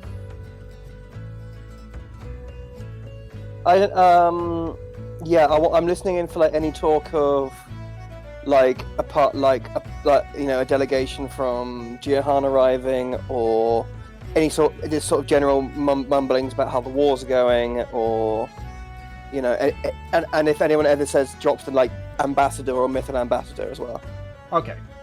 So you do hear, like, the occasional murmur of ambassadors, not mithril ambassador, but you hear about just how the ambassadors... There seems to be a bit of a disdain for the ambassadors. You know, you hear stuff like, they're so good as they say, why is this war still going on then? Yeah, who cares? They're probably just getting paid by the king anyway. Well, yeah, but we, they're so highly valued for us. There's a lot of like mixed messages on that one. A lot of talk about the war. From what you can gather, from what you can hear, the war has actually been in a stalemate for about a month now.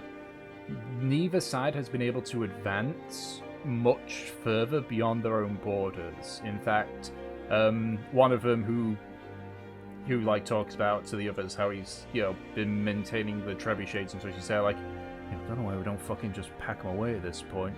They ain't been used since the start of the war. Yeah, but what if they come through? If they come through, we got the fucking Wyvern division to deal with that. Yeah, but what if... You got a point there, but, still... Yeah, I know. It's just, fucking bored of going up there all the time, just sitting around doing nothing. Okay.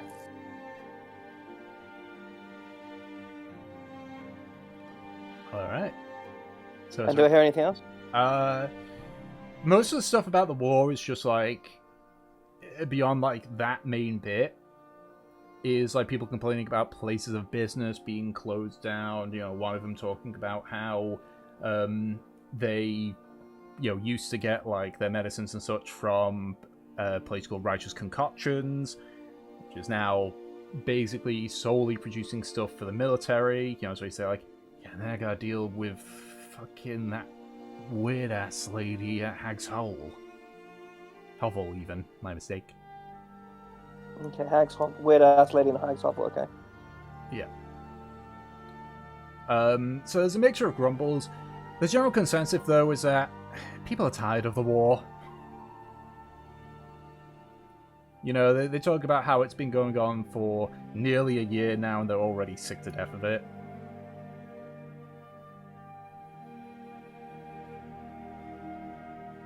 But beyond that, that's all you really hear of note in regards to the war. Alright, cool. You never hear a single utter of Mithril Ambassador, though. They talk about the ambassadors, but they never mention Mithril Ambassador.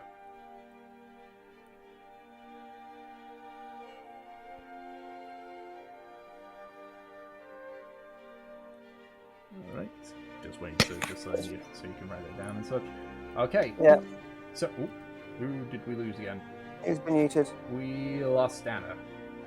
Yeah, apparently her power went out for a minute. Yeah. She'll be back. You guys continue on then. Okay, yeah, I was about to transition back over, but I guess continue going with the boys until Anna gets back. Yep. So anything in particular you guys decide to do then? Fucking. Can I look around at the populace in the bar and see the who's who here? Majority of them are Dragonborn. You see a handful of humans. You see the odd dwarf here and there. You see maybe a singular elf, though you're not too sure if it's a half-elf or not. And you actually see two goblins, just sort of sitting together and talking. That's interesting, but I don't speak Goblin.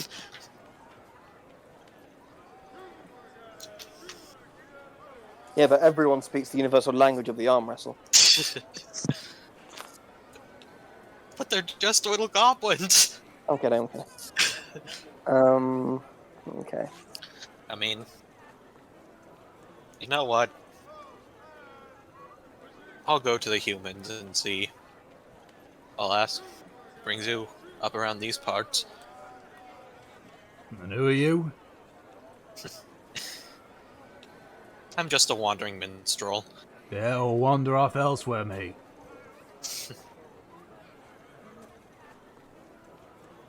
Well, aren't we just so friendly. Yeah, he's so friendly. Yeah, I don't care. We're just trying to enjoy a drink, mate, alright? In that case, can I come and get them a couple rounds? Well, look at this. A little shit's actually willing to give us some gold for this, eh? Alright. Alright, little man. Don't know why you're so fucking curious, but if you're willing to pay for our drinks, I ain't complaining.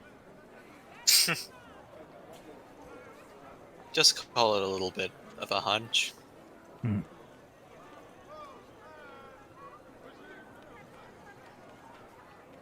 Alright, so you buy these humans. All three of them are male. A lot of them are wearing like hides and such.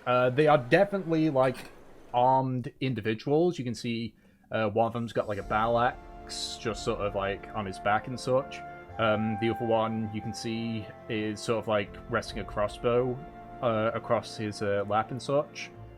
But you buy them all a drink. And they just, they take it gladly. Alright. I take it you're way around a blade in a battle, though, just from the looks of it. Oh yeah, you don't get through this business without learning a few tricks of the trade, as they say. Business? Are you perhaps by chance mercenaries? Aye.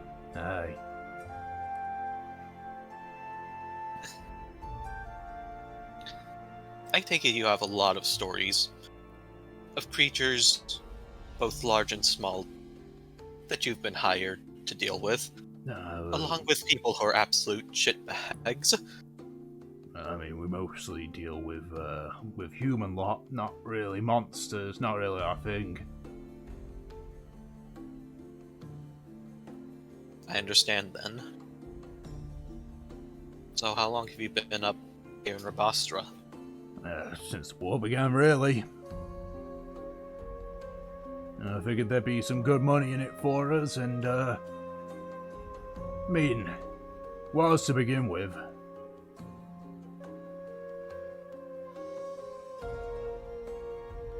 I take it something happened then. Yeah, them damn, diplomatic folk. We heard all the time about how Dra and Great Worm, they, love their little debates and discussions and diplomatic talks and all that. This whole stalemate thing, at least I think if you ask me, entire reason why we're still here with fuck all to do.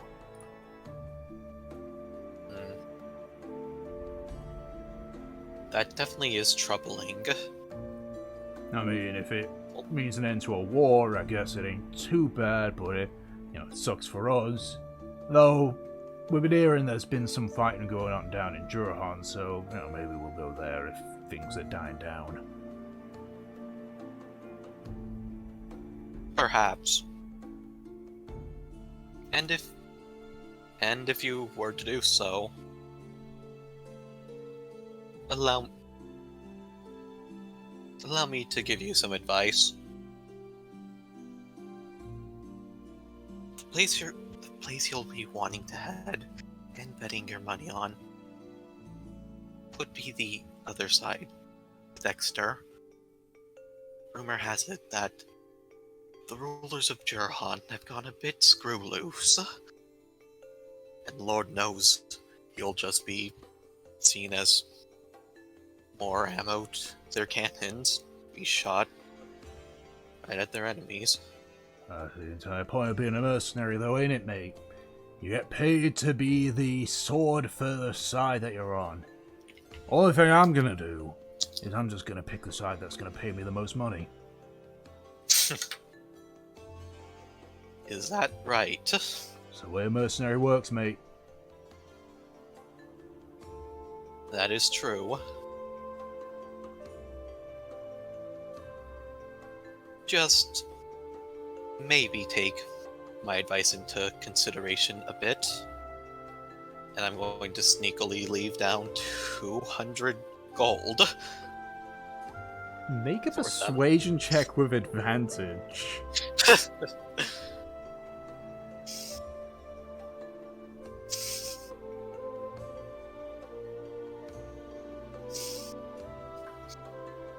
So, I mean, 200 gold is kind of difficult to hide. True. So you just kind of leave a pouch. He's just places the drink down, just pulls at the, just tugs at the pouch, like feels weird. Like, is that extra? Yeah. Yes. We'll get a few more days' feel on how things are going here, and maybe we'll pay him a visit. It's gonna take a while, though. We gotta fucking go through Bahamut's Moor instead.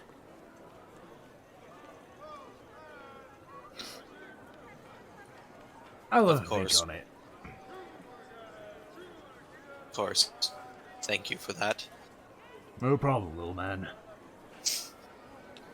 And with that, I shall start getting up, walking back to again perform.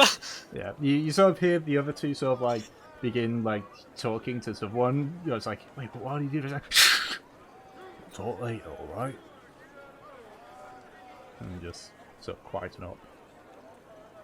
I'm going to keep note of that, and also try to keep an eye out for them. Okay. Can I do a insight? Can I do sort of like an insight check on the dwarves that's out there? What are you trying to insight? I'm just sort of seeing, because I'm sort of seeing, like, you know, are they mercenaries? Are they traders? Are they just dignitaries? Or is that perception check would be better. Okay, sorry. Perception. 21. It's difficult to tell. They're in common clothing. If they, if they are mercenaries, then they could have changed out of it. They could be workers. They could be higher up delegates. You're not too sure.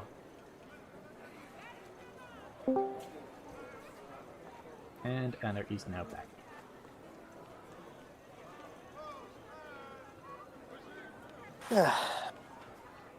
Alright. So, can I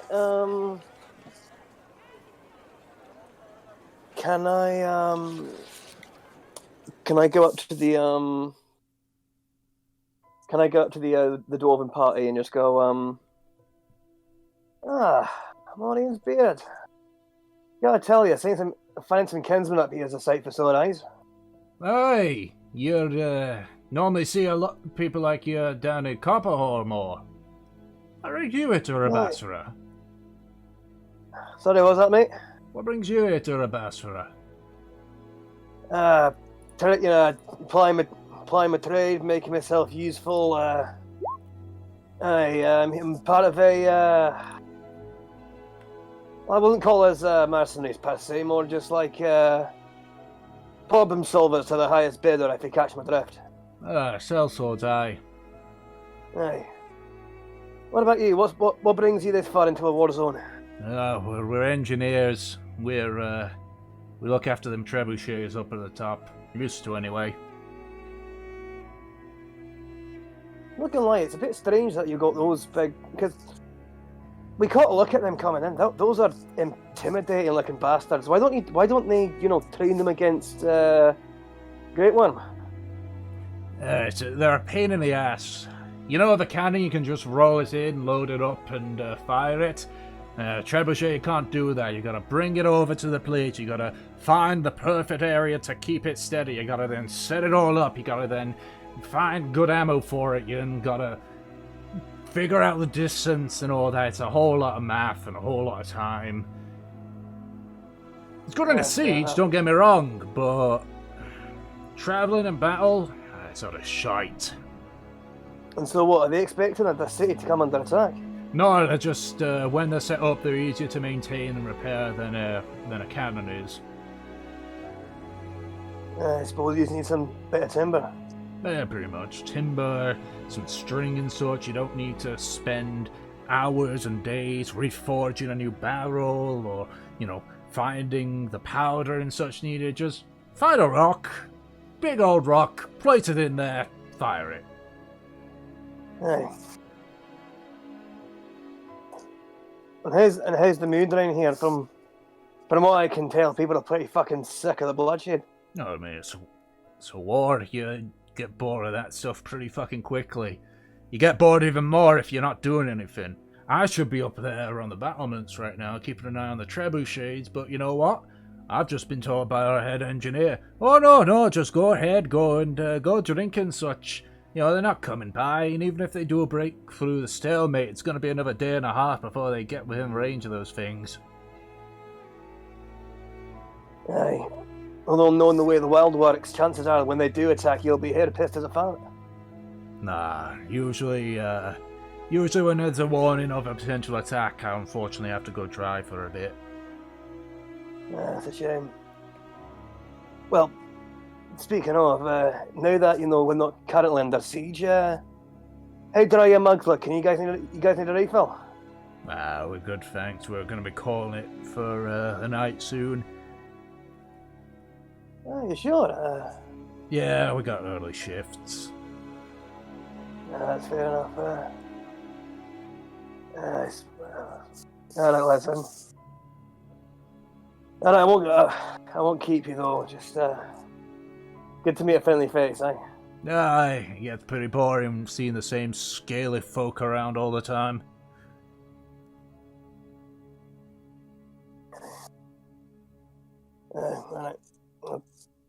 Alright, take care of your lot. I need something to quench my thirst, so I'll get up and go. Alright. Okay then. So, now going back to the two people that I was intending to go to until power outage. So, I'm sorry. It's fine. So, Nemesis, what kind of outfit do you get, Fortune? Well, do I see any servants that look like they might be from the delegates, or? Make a perception check. Perception check, okay.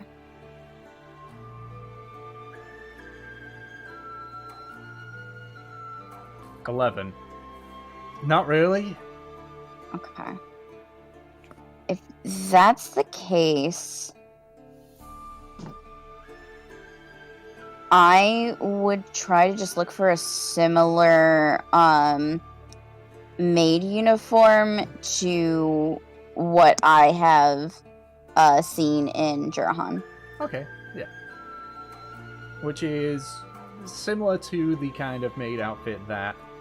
Oh god, I gotta remember her name. Zessa, I believe her name? Yes. Yeah, Yep. Zessa has. Albeit, obviously, it has Johanning colours on, typically. But I assume you just go with a similar outfit to Zessa. Yep. Okay. So that will cost 25 gold. Sounds great. But Fortune now has a maid outfit. She will never take it off ever again.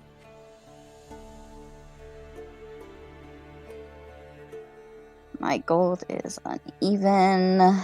Okay. Would you like me to give you one to make it even? Yes. Thank you. Okay. Thank you very much. You has 8 gold now. Alright. Alright. You look good. Hold on. And pulls her hair back and fixes it up and everything. Okay. Okay. I think that is good. Any visible tattoos? If there is anything visible, she'll try and cover it up with Fortune's disguise kit. Are you proficient in disguise kits? No, but Fortune is. Okay. Fortune, go ahead and roll for your disguise kit. It is Dex plus your proficiency modifier if you are proficient with disguise kits.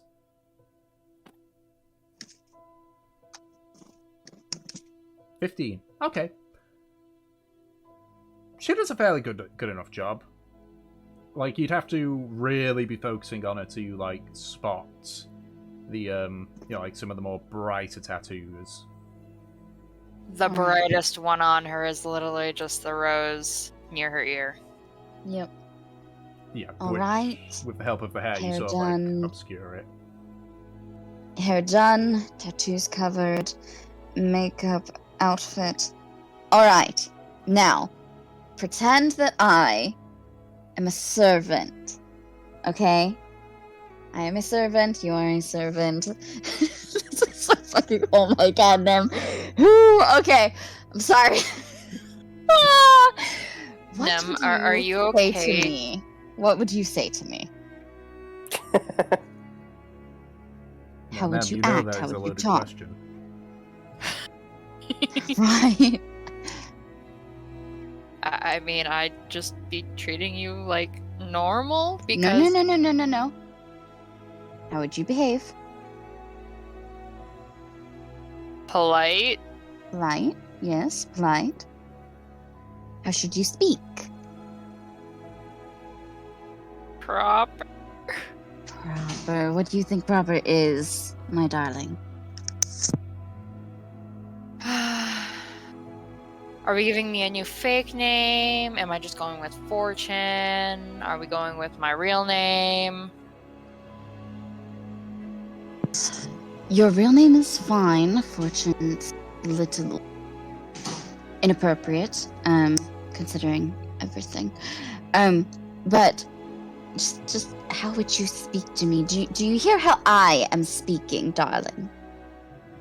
Yes, of course I do, darling. How are you doing today? I sense some sarcasm and passive aggressiveness in that. But Sarcasm? yes, I would never. A proper lady should never have sarcasm in her voice. you think you're cute, don't you? Oh, absolutely. Right. Let's not be sarcastic. Let's just, try and be very polite. Obviously, I don't particularly know how servants speak in private. They seem very casual with one another. But if you are in a public place, you should act, accordingly. All right? Mm-hmm. Right. Good. If they ask, right, who you work for,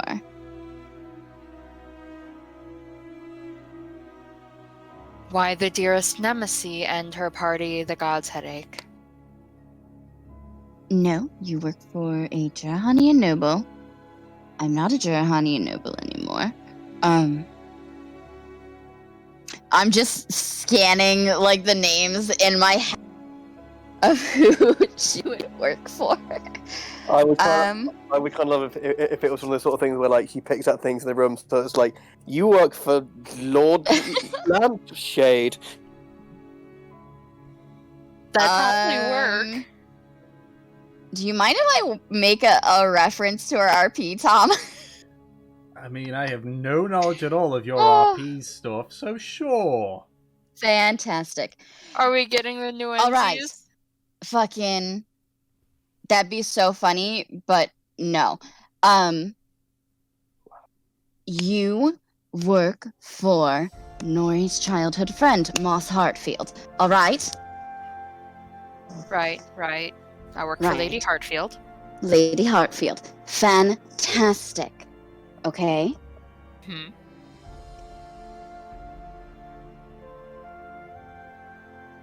So, Lady Hartfield lived by Yelmord. All right, she was a minor noble. Her place was just trashed, and now they are currently here for the delicacy because they have nowhere else to go right now because of the civil war in Dra, and it's just such a toll. All right? Nemesis, You you're asking me understand? to remember a lot here. You are a servant. You would know this about your master. It is not hard, okay? I have very little brain space left after having to remember exactly the temperature that you like your bath, exactly how you want your eggs cooked every single morning. She's just here with the delicacy. All right? Delicacy. I can't say that word. That's me, not them. delegate. Yeah. The delegation. Yes. The delegation. Just, Senate. it's not hard. Moss Heartfield. Just fantastic. You, I hope, are ready. Delicacy, yeah. I mean, she could be here for the delicacy. That'd be really That's funny. true, yeah. Nem just like gives Fortune a quick kiss. All right. We are now professional. Good. Right. We're not. And we will head back to the inn. Okay. So you head back into the inn. Oreos. It is a little bit like there are now more people there in there now. Fancy folk. All right. Oh God, wait. Just out of curiosity. I just realized that if someone is here from Jurahan, they'd probably recognize Nem in a heartbeat. Looking around, you only see Dragonborn, so Dragonborn. It's all Dragonborn, right? Okay. from what you can see at the moment, yeah. No Jurahanian diplomats thus far. As far Got as you're it. aware. All right. Honestly, all of that must have just been like Nemesis channeling like the governor she had when she was little. Yeah. Pretty much. All right. If that is the case, I am going to get a drink and look pretty while Katie goes on her adventure with the servants. Okay. I'm not gonna bother any of these Dragonborn unless they approach me at first. It's too early in the day. Okay. So mark off another 5 gold for some more wine. So Fortune, are you doing anything of particular note? I'm just gonna look for the servants, see where they're hanging out. So you do see like the odd servant here and there. They're mostly just either standing or sitting quietly next to whoever is their charge. Time to go back and sit with Nemesis. Oh my God. Alright. Okay. If that's the case,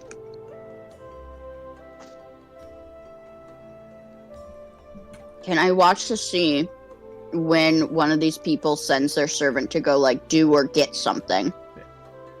Okay, yeah. So it's easy enough to see that. It appears to be any time they want to order something.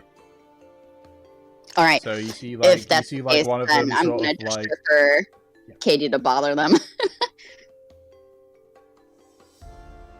Okay. So you wait as one of the servants is sent to get a drink, and Nemesis sort of like ushers you to go to him as well, Fortune. Alright, I shall go get Nemesis a drink. Okay. Fucking idiot. Go talk to them. Well, yeah, but we're gonna have to meet over there. Yeah. Jeez. So you both sort of like arrive at the counter at the same time and put your order in for some wine. The hostess bartender leaves to go and collect the wine, and you're just standing there with this Dragonborn. Blue scale Dragonborn. Very young, looks to be maybe in his early 20s. Wearing a somewhat well-presentable tunic. And he's just kind of like standing there, sort of like looking around, occasionally like, you know, just looking at you and then just looking away. Hello there. Hi, hello. So, who are you here working for? I work here with Ambassador Lidorish the Dra ambassadors. What about you? Oh, I'm here with Lady Hartfield. Lady Hart, that is not a. Is she a foreign fancy folk? Or We're from Jirhan. She's here to take refuge for a little bit, you know? Civil War and all that. Yes, I've heard as much. From what I've been told, there has been discussion of our ambassadors being used to potentially meditate something involving that. Oh? It's only hearsay. Sometimes, as you can imagine, sometimes I am used to be vented at, shall we say. Oh. Yes. I instantly feel so bad. Oh my god. This guy needs head pats. Can't hear you, though. Oh. Give this man head pats. It's fine. I've been in her service for several years. She doesn't mean anything by it. She's one of the more kinder people that I've worked for.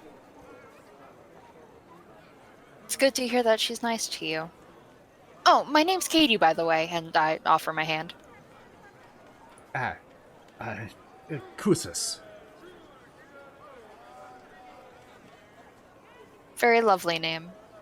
Thank you. Yours is very interesting as well. Very, forgive my rudeness, very unlike your kind. Of course, I have to have a professional name.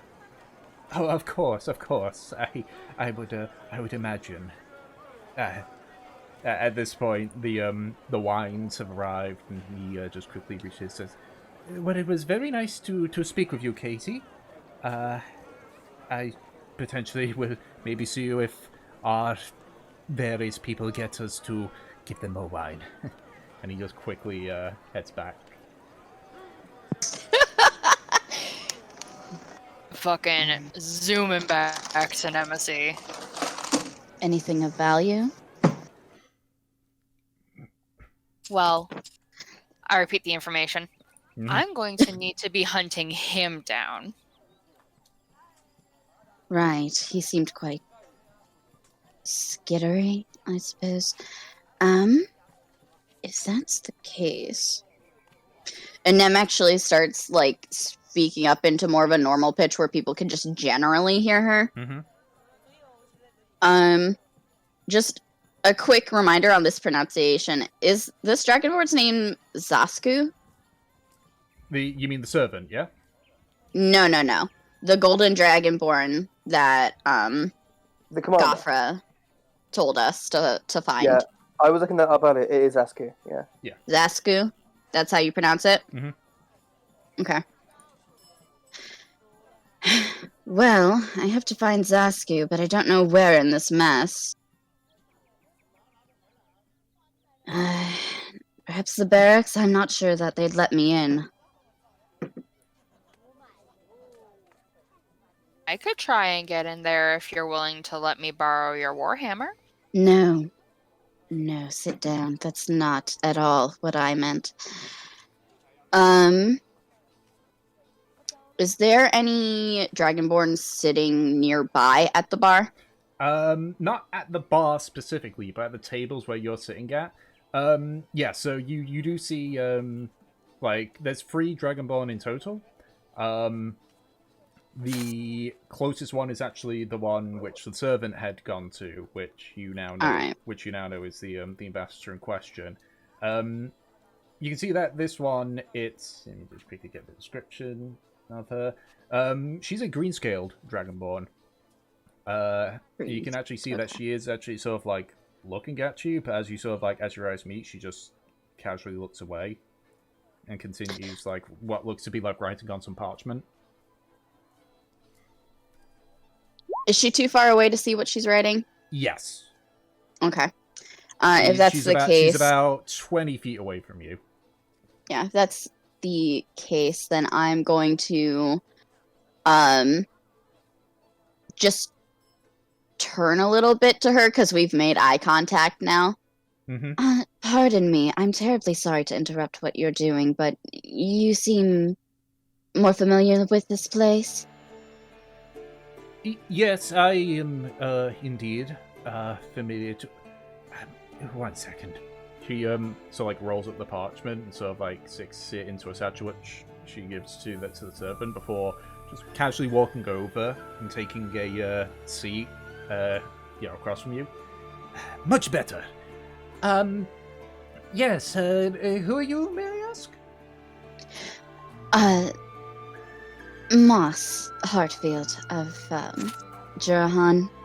Lady of... What was it again? Moss Hartfield Moss of Jurahan. Hartfield, okay. Moss. Moss Hartfield, okay. They called her Moth, that'd be pretty funny though. Yeah, see, that's why my brain sort of tripped there. It's wait a second. Lady Hartfield. It just hold out hand. She will shake it politely. Ambassador Valorith of the Dra Ambassadors. Valorith? Valorith. Valorith. Velorth. So you know her full name. V-E-L? Yep. Victor Echo Lima Oscar Romeo Tango Hotel. Okay. And you know her surname because the servant said as Lilorish. Lima, India, Lima, Oscar, Romeo, India, Sierra Hotel. Paige, can you favor and write that name in the campaign notes? Yeah, just copy paste. Okay, can you repeat the last name for me? Lilorish. Lilori. I put it in campaign notes. Fantastic. Thank you so much. Holy shit. Valorish. I suppose you could say that, yes, I have spent quite a while here in Dra. Oh, fantastic. You wouldn't happen to be familiar with... Is she a general or commander? I'm terribly sorry. I'm always so forgetful. I'm looking for a golden dragonborn named Zasku? Zasku. Not a name I'm familiar with. I tend to stay away from the military side of things, as I'm sure you could understand. Yes. You would be better off at the garrison of the Dra military.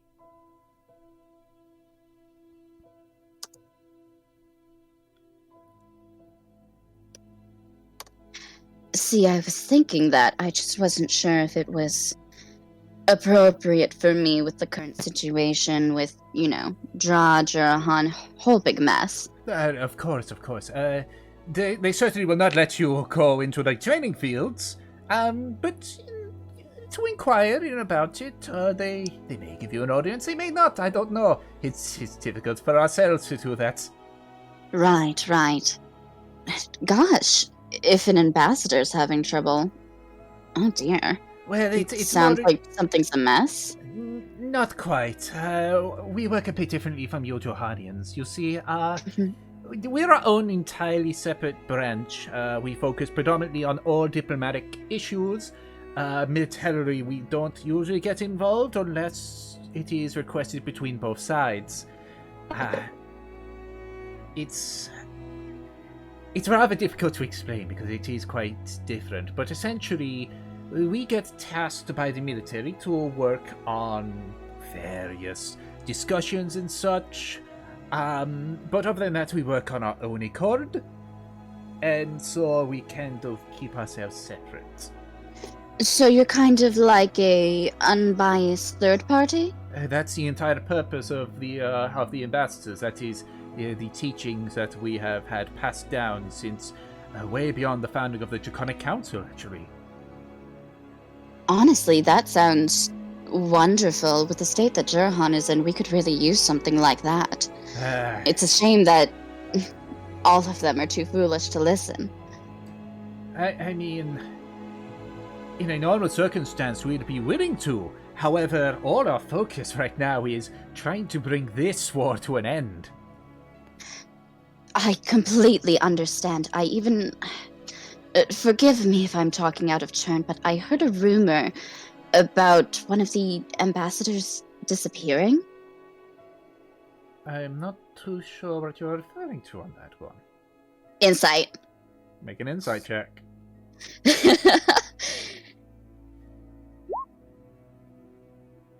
17. She's generally a little bit confused. Okay. Again, I'm sorry. My memory is terrible. Something about a mithril ambassador? Oh, the mithril ambassador. You got me worried there for a second. No, not quite. It's less of disappeared and more, the mithril ambassador tends to keep to their own accord. They would be involved themselves if so they decide to. So it's like a third party to a third party. In a way, it's keeping in part to the original founding of the Draconic Council. Alright, I must have misunderstood. I didn't realize that it was also separate. It is and it isn't. We follow the mithril ambassador, but the mithril ambassador keeps to themselves unless they decide to take part. Typically, at the start of a war, they do. And well, did they participate and back out, or? They participated, but unfortunately there was no resolution to be made. Both sides were inadvertently dedicated to partaking in this war, so they have decided to step away, and will hopefully return when cooler heads begin to prevail. I see. And forgive me, I realize I sound so ignorant, but I am afraid I'm not quite sure what started this in the first place. Oh, it depends on who you ask on that one. Well, what's your opinion then? In my opinion, I believe it was Great Worm accusing us of causing the Draconic Council to dissolve. Personally. I see. Obviously, we deny that. The Draconic Council decided to disband of their own accord. But, you'll find excuses for any war around here. A bit surprising, considering the diplomatic situation. It is a bit hypocritical, you know. A nation who prides itself on its ambassadors and able to prevent a war between two different countries. I can see the irony in that one. It's mostly as well because of the deep-seated resentment both sides have, spanning all the way back to the forming of our kingdoms. Am I right to assume that this has something to do with the dragons themselves? Less about the dragons themselves and more about the dissolution of gravitas. Can you spell that for me?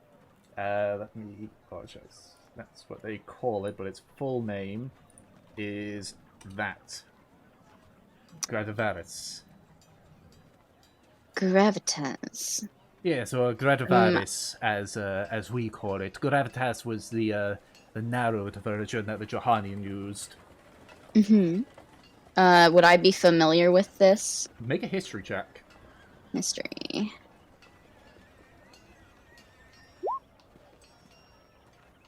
16.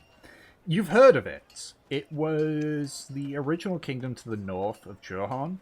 However, it split apart about 600 years ago.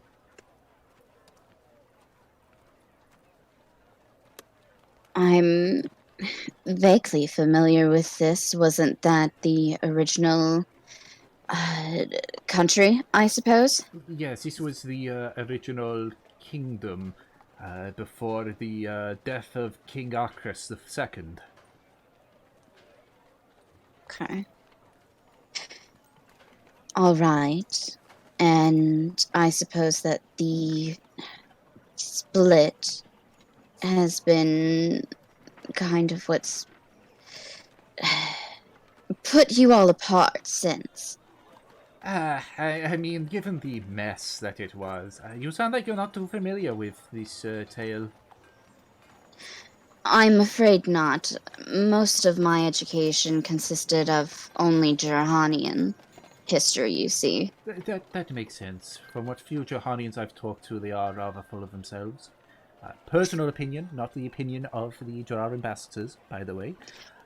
Oh no, I completely agree. That's why I'm asking you this. I don't want to stay ignorant forever. Of course not, of course not. I'm happy to enlighten you about it. You'll have to forgive me if I give an abridged version, because I myself am not a historian. But at the time, our king, Arcus II, was assassinated a few years after Terragant. It appeared that the assassin did their job poorly, however, as Arcus was able to retaliate and slay said assassin, which was a chromatic Dragonborn, whereas Arcus himself was a metallic Dragonborn. It was noted at the time that Queen Metric, who was a chromatic Dragonborn herself, was completely unharmed. In fact, it was believed, again, opinion on this one, that she didn't even stir from her sleep. And here's where the waters muddy, and then it depends on who you ask. But some believe that the queen arranged the assassination for the chromatics to become the main rulers of this kingdom. Whereas others say it was the assassin simply going for the closest target, as it is believed that he slept closest to the window.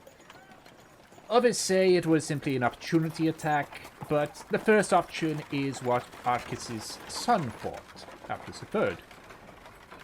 He ordered his own mother's execution, however she was able to escape, and declared that the assassination was a ploy for the metallic Dragonborns to take over.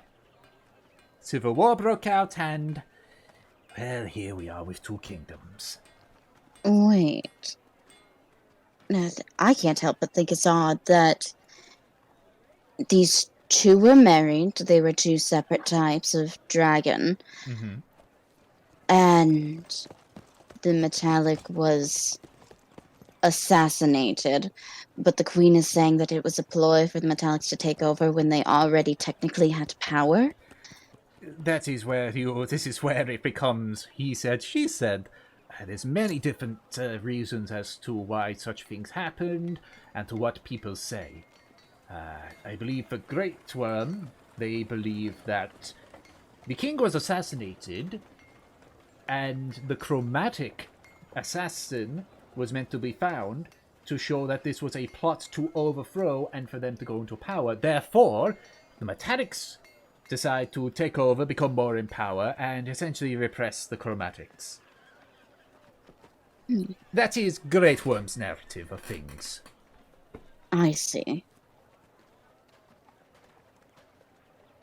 Honestly, this seems silly, though, if these resentments came about so long ago and now you're still forcing them?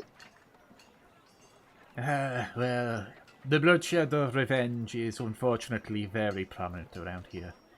More often than not, our wars are over genuine things. Trade deals being done, the breaching of previous treaties, but more often than not, people find a way to rope in the assassination as a part of it. Revenge for the last war, for the last war, for the last war, to the last war, for the Civil War. What a mess. There is a if you don't mind me saying. There is a reason why we have made skilled ambassadors. We have to use our abilities quite often. All right, then I suppose go back a little bit. The Draconic Council dissolved, right? Yes. And Great Worm thinks Dra thinks that Great Worm caused this. No, the other way around. Great Worm believes that we petitioned the Mithril Ambassador to dissolve the Draconic Council. As far as I'm aware, the Mithril Ambassador had no involvement with the dissolving. This was a choice by the Draconic Council and them alone. Well, if that's the case, why doesn't the Draconic Council just come out and say that? Or the former Draconic Council? They have. Then why isn't anyone listening? It's more of a case of Great Worm isn't listening. They revere the Draconic Council as the true caretakers, the thing that protects them from the horrors of, well, in this case, Jurhan. Now they argue that with that protection gone, the only thing between their safety from Jurhan and complete destruction is the treaty between Dra and Jurhan. I can see that, especially considering that the Queen of Jurhan currently is a raving loon. We have our own opinions of the current Jurhanian civil war. We keep them to ourselves, lest we rock the boats. Would you like to hear my personal opinion, though? Of course. I've personally met the Queen before, and I'm sure that you're aware of Jurhan's own civil war that's starting to brew. I'm so bad with names. I even forgot the people that lead Exeter right now. I'm sorry. The Ronas. The Ronas. I love the Ronas, but man, my brain just gave out with all these fucking names. I've met the current Queen of Jurhan, and I've met the Ronas. The Ronas are kind, honorable people. The Queen, well, she'd kill her own child. If it meant that she could get more power. I wouldn't trust her as far as I could throw her. Unfortunately, trust is not something that we care about. Trusting someone or not, it's not important. We have to abide by our obligations. So, regardless of what happens, whether it is the Ronas or the current Queen, Dra would lend its aid as it must. I honestly think it's a bit unfair that, you know, you're forced to help out when they're not giving anything back. They do give stuff back to us. We are allowed to... One second. He sort of, like, beckons to the servant again. Who, sort of, like, pulls out a bit of parchment. We have to hold this with us at all times to remind ourselves of our obligations. Here, have a quick read of this. I'm going to put in campaign notes the copy that she has of the treaty between the two kingdoms. There we go, in campaign notes. Katie, I don't suppose you can remember this. This is out of game. Analyze the handwriting, Katie. Oh, interesting. It's the All Kingdom. Huh. Yeah, okay. Will that help too? I'm reading it right now. Yeah, I'll read it out just for the hell of it for people. The Draconic Human Treaty between the Kingdom of Jurhan and the Kingdom of Gredavaris. On the 30th Norgrun, 800 of Allure, at midday shall both sides cease all hostilities and return to their respective kingdoms. Neither side shall prevent the other from doing so. The terms of the treaty are as followed. The Kingdom of Jurhan annexes Bahamut's Moor. The Kingdom of Jurhan will not interfere with Gredavaris' politics in exchange for a binding defensive pact. Outlawing of all Draconic Council within Jurhanian lands, a tribute of 20,000 platinum to the Kingdom of Jurhan. May these terms remain forever bound to both sides. Signed, Queen Callista Jahan of Jurhan and King Arcus II of Gredavaris. Okay, so... Yeah, it's meant to be a 1, actually. I guess my thing glitched. It's meant to be Arcus Yeah. first. So Arcus is the king that was assassinated? Arcus II that was was a king that was assassinated. The son Okay. of Arcus I. I accidentally Got it. typoed the I because doing numerals fucking sucks sometimes. But doesn't Gradavarus technically not exist anymore? Are you saying this in character or out of character? You know what? Actually, doesn't the kingdom of Gradavarus technically not exist anymore? Yes, but it was rectified by Arcus III and his mother. I see. We just keep the original there because it has the full terms of the treaty, whereas the other one was basically just saying we agree that this kingdom and this kingdom will continue to abide by the rules set by the Draconic Human Treaty. Hmm. And she takes a copy of the treaty back. This has been quite enlightening. I'm always happy to teach people about the history of Dra and Great Worm, no matter how it might seem. It's just a shame that... I apologize. I adore diplomacy and politics. It's a shame that I can't honestly poke and prod a little bit. This is an Anne But talking. yes. It's just a shame that I can't help, I suppose is what I'm saying. It is perfectly fine. We're hoping, potentially, that this war will come to an end soon. And then after a brief period, of course, of rebuilding and replenishing our forces and such, maybe the Johanian Civil War will be over and we can do our duty and partake against this war against the Gilgamesh. I agree. I hope so too. One last question to sate my curiosity. With this mithril ambassador, you said that they keep to themselves. How do they keep from people just knocking on their door? That is because barely anyone knows where they reside. They don't reside in Rabastre, that much I can say for a fact. Have you ever seen them before? I have seen the speaker for the ambassador. Really now? What was that like? Like talking to any other person. No amazing aura of them, you know? No, this Shock is... and awe? This is the speaker of the Mithril Ambassador, not the Mithril Ambassador themselves. How long ago was that? I haven't seen the speaker since they left. Maybe about a year ago?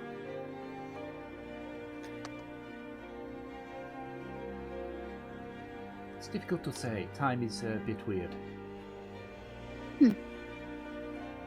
Especially with all the chaos going around. Yeah, exactly that. Yes, no, Seems fast and unbearably slow. You have your fast days where there's potential of discussions and compromises, like prisoner exchanges and everything, and you get the slow days where neither side is willing to budge an inch on what they want. I can at least be happy that this current stalemate has been through many weeks of discussions with both sides. From how it sounds, and at least your hopes of it ending soon, it's going well then. Well, we made the first big step of an agreement that no heavy siege weapons would be at the front lines. With that gone, neither side is willing to advance forward, and so we're hoping that eventually they'll get sick of it and begin to sue for a ceasefire. I see. Interesting. All right. Well, I suppose I've taken up enough of your time. It looks like you were doing something very important before. It was simply a letter. Nothing of too importance. Thank you for teaching me this. I genuinely do appreciate it. Of course, if you ever wish to learn more about our work, feel free to visit us at the District of the Ambassadors. I'm writing.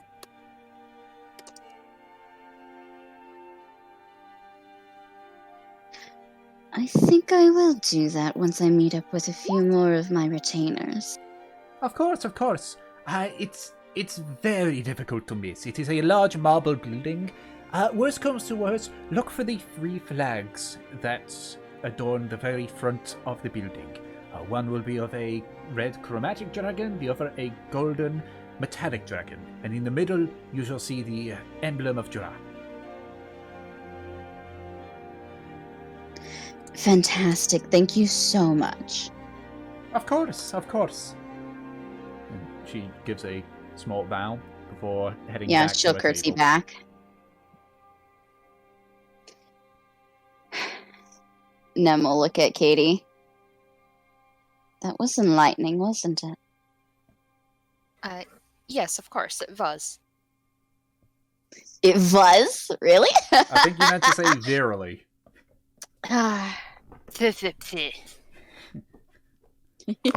We just need Anna to listen to just an hour straight of Arianji talking, and she'll master it perfectly. Alright, I think I got all of the information that I can right now. If you want to go pursue that boy, I'm not opposed. I think you should wait until a little later, though. We can go upstairs and chat about our information. Yes. Chatting. Chat. Uh-huh. Yeah, totally. Yep. Then Nem and Kate will go upstairs for now. Okay. Do the boys do anything else? Or is it a case of closing out for the night? No. I don't have anything else to do.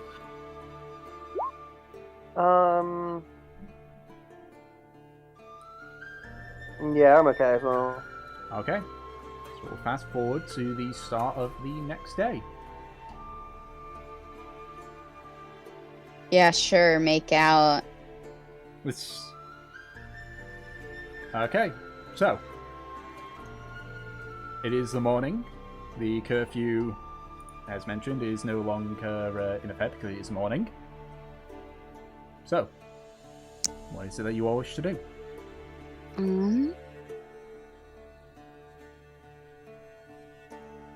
Is Nemesis still in bed? Yes. I would like to get up and just fucking rip the blankets off and pull open the blinds. Ah! Why would you do this? Come on, Mistress Hartfield. We have a busy day ahead of us. It's freezing. Give me the blanket back, you witch. She, just rips the blanket back.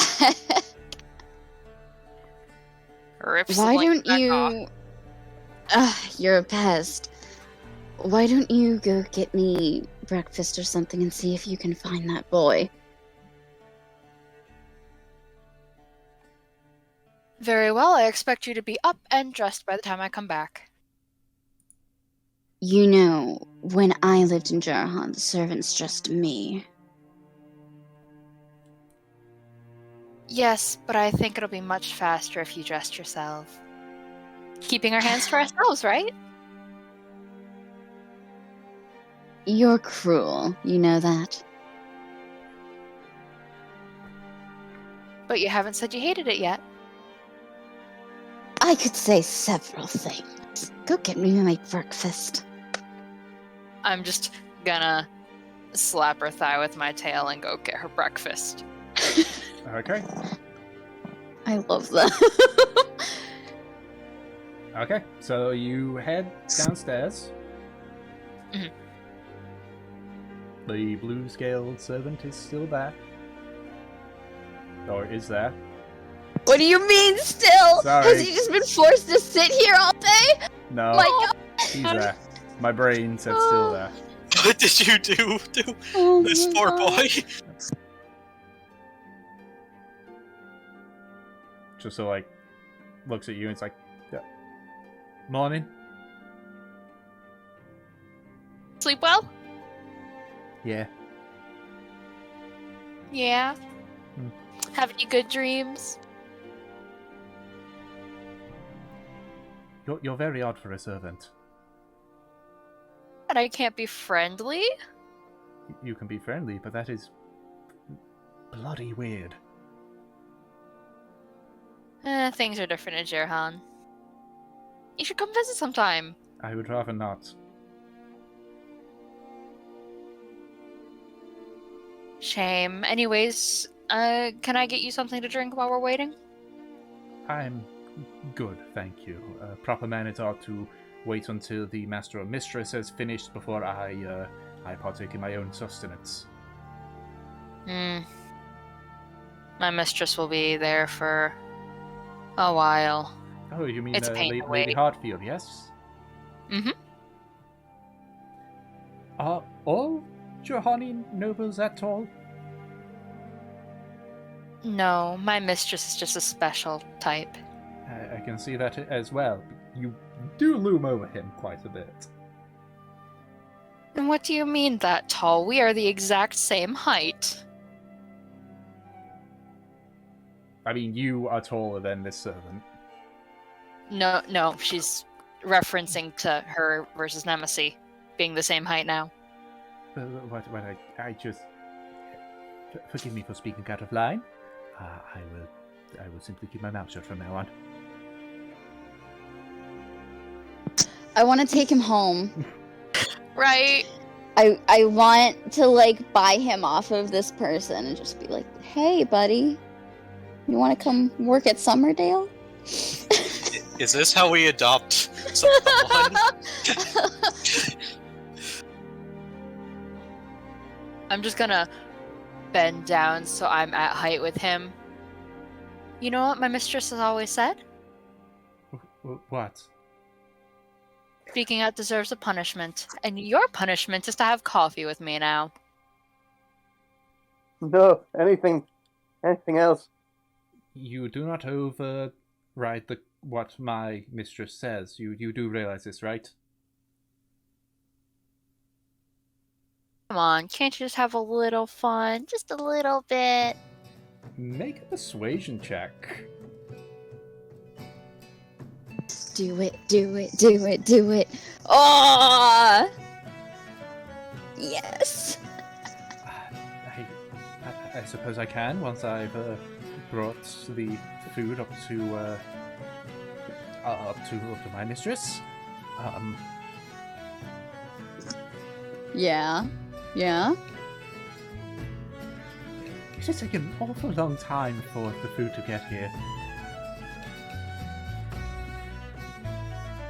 You can see he is, like, visibly sweating now. It is. But do you really mind that? I'm going to take his hand and kiss Oh it. my god. Oh my god. Let's destroy the boy. He quickly, he's not paying attention as you just, like, it's like, I will go see her. I will let my mistress know the food is going to be a bit delayed now. Good day to you, miss. And very quickly, like, leaves. Let's get Nemesis' food and bring it back. Okay. It takes a further 10 minutes for the food to arrive. Shortly around that time, the ambassador and her servant sort of arrived out at the same time. So He went told on you to his mom. No, she doesn't seem to. She doesn't seem to have any idea of what He's transpired. so fucking funny. Oh man. But she, Of course, Nemesis has heard everything, by the way. she just sort of like sits down, and the servant, stands far on the other side of the bar from you. Yeah, just gonna eat my food. Like Nem actually. And the bartender, eventually the bartender arrives with the two foods. She sort of like places yours down, just like looks over at Akusis, the servant. He's just like, yes, I figured it would be a better bit of exercise for me. I'll come and collect it now. Just quickly like collects it and hands it to the ambassador. The ambassador's looking at Akusis with a very confused and somewhat concerned look. Oh my god. He's scared of you. I will bring Lady Heartfield her food as well, Woo. acting as if nothing happened whatsoever. Oh god, Nem cannot hide the fucking look of just amusement on her face. Oh man, Goose is that's just fucking sort of, great. like, sitting there, standing there, just like fidgeting slightly, like doing all he can to avoid eye contact in that particular direction. Now, I stealthily inch closer to him. Oh my god! Make a stealth check. 19? Oh yeah, no, he doesn't spot you. Get closer. Okay, I'm gonna be a real dick here. I'd like to just gently brush my tail down his spine. Oh my god! At this point, like the ambassador's just looking up with definitely a look of confusion. Oh my god. Kosos, are you all right? Yes, yes, my lady. I think I just maybe need I'll just Yes, go ahead and go and have your own food then. Thank you, miss! And just quickly heads over to the bar. May I be dismissed as well, my mistress?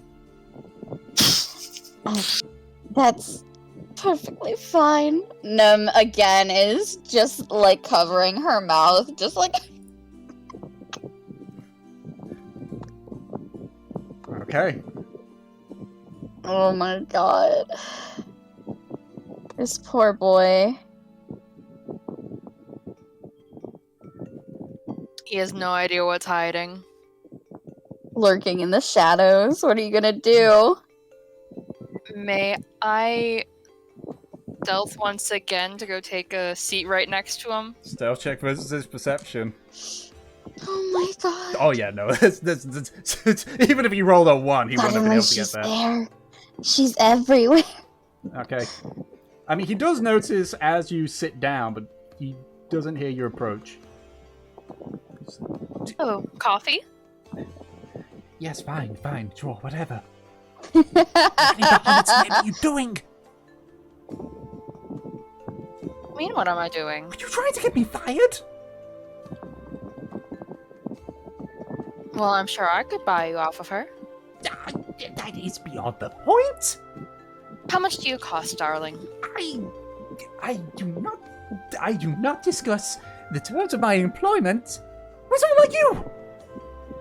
Someone like I'm just you. going to take my coin purse and drop it on the counter.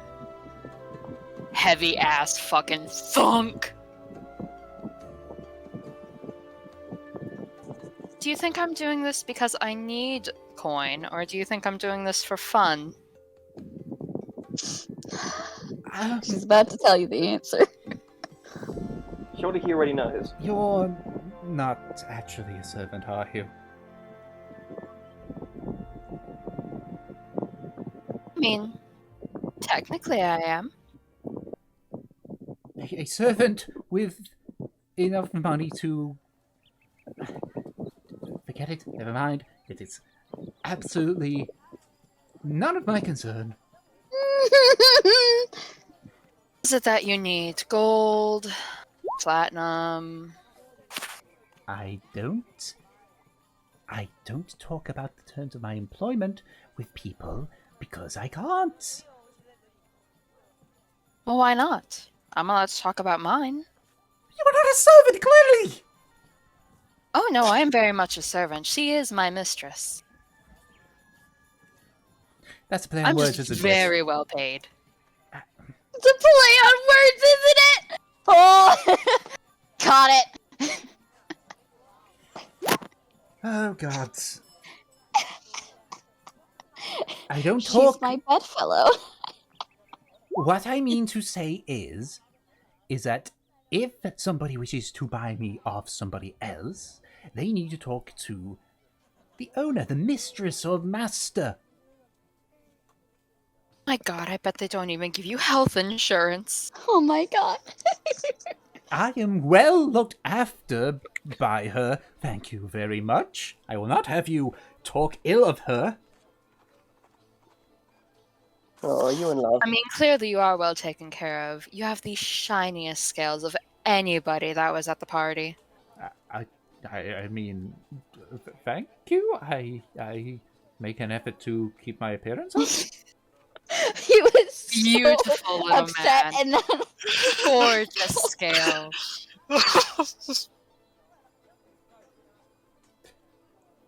I'm sorry, I don't... What was your name again? My name's Katie. Katie. Right.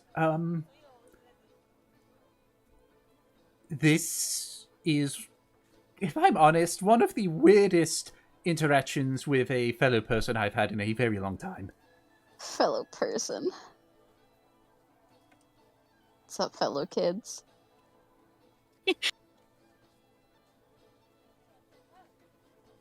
Again, you really need to come to Jurhan. You'd have so much fun. There is a war going on over there. I have to deal with a war here. I'm not exactly going to want to go from one war into another. Oh, we could offer you protection. I know of a wonderful group. I never spoke of a change in my employment. Do not try to twist it. We're the cool. Oh my god! You what actually a say that? fucking I mean, have mess! you heard of them? They came through town recently, I believe. God's Headache? Oh no. They have their own airship. Oh, it's wonderful. I did hear of an airship arriving recently. Did you catch the name of it? No. Did you catch the colors? No. Oh, well, you should have. If I'm right, it's the Nori's arc, I believe? Right, that's all very interesting. Mm-hmm. Would you like to see it? Would you like to see it? You seem like, actually, like... You seem about to say no, but then he hesitates. I'm gonna kidnap. I mean, once the mistresses have gone to bed, I could surely show you it. I've never seen an airship before. Well, then I guess you could say it's a date. It's too late. You're locked in. You're trapped.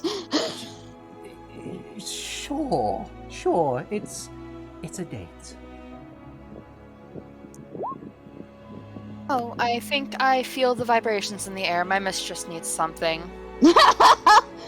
See you later, and I'm gonna pat him on the head, snatch back my coin purse, and go back over to Nemesis. All you hear is the... What? The vibrations in the air. What? Oh my god. And I think, just based off that, as much as I'd love to go back to the boys right now, I think that's the best place to fucking call it. Oh my Especially because we've only got Yeah, 10 that's seconds the left. best. That, wow. god. Wow. Oh my god. That was absolutely fucking amazing.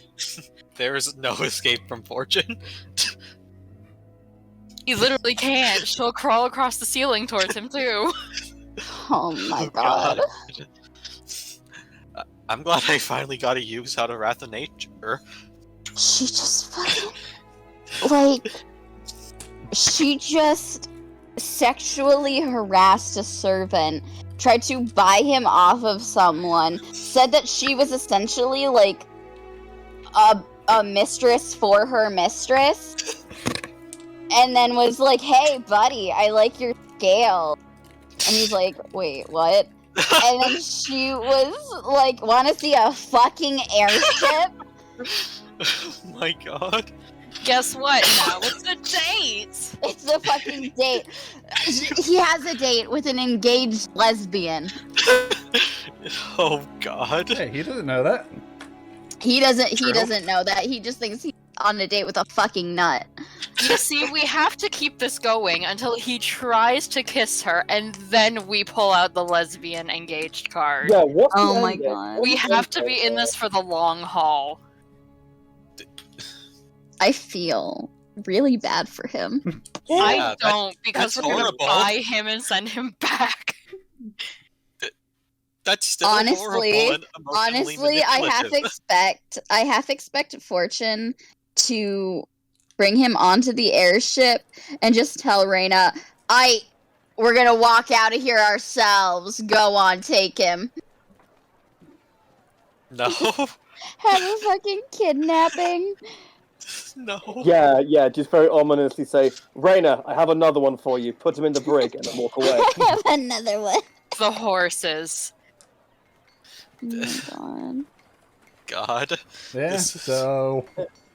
It sounds like everyone got a lot of stuff that they wanted. Peach got her big mimic fight. I got mimics and politics. Big Yeah. lore bombs. And politics. Yep. I got to cause chaos. Yep.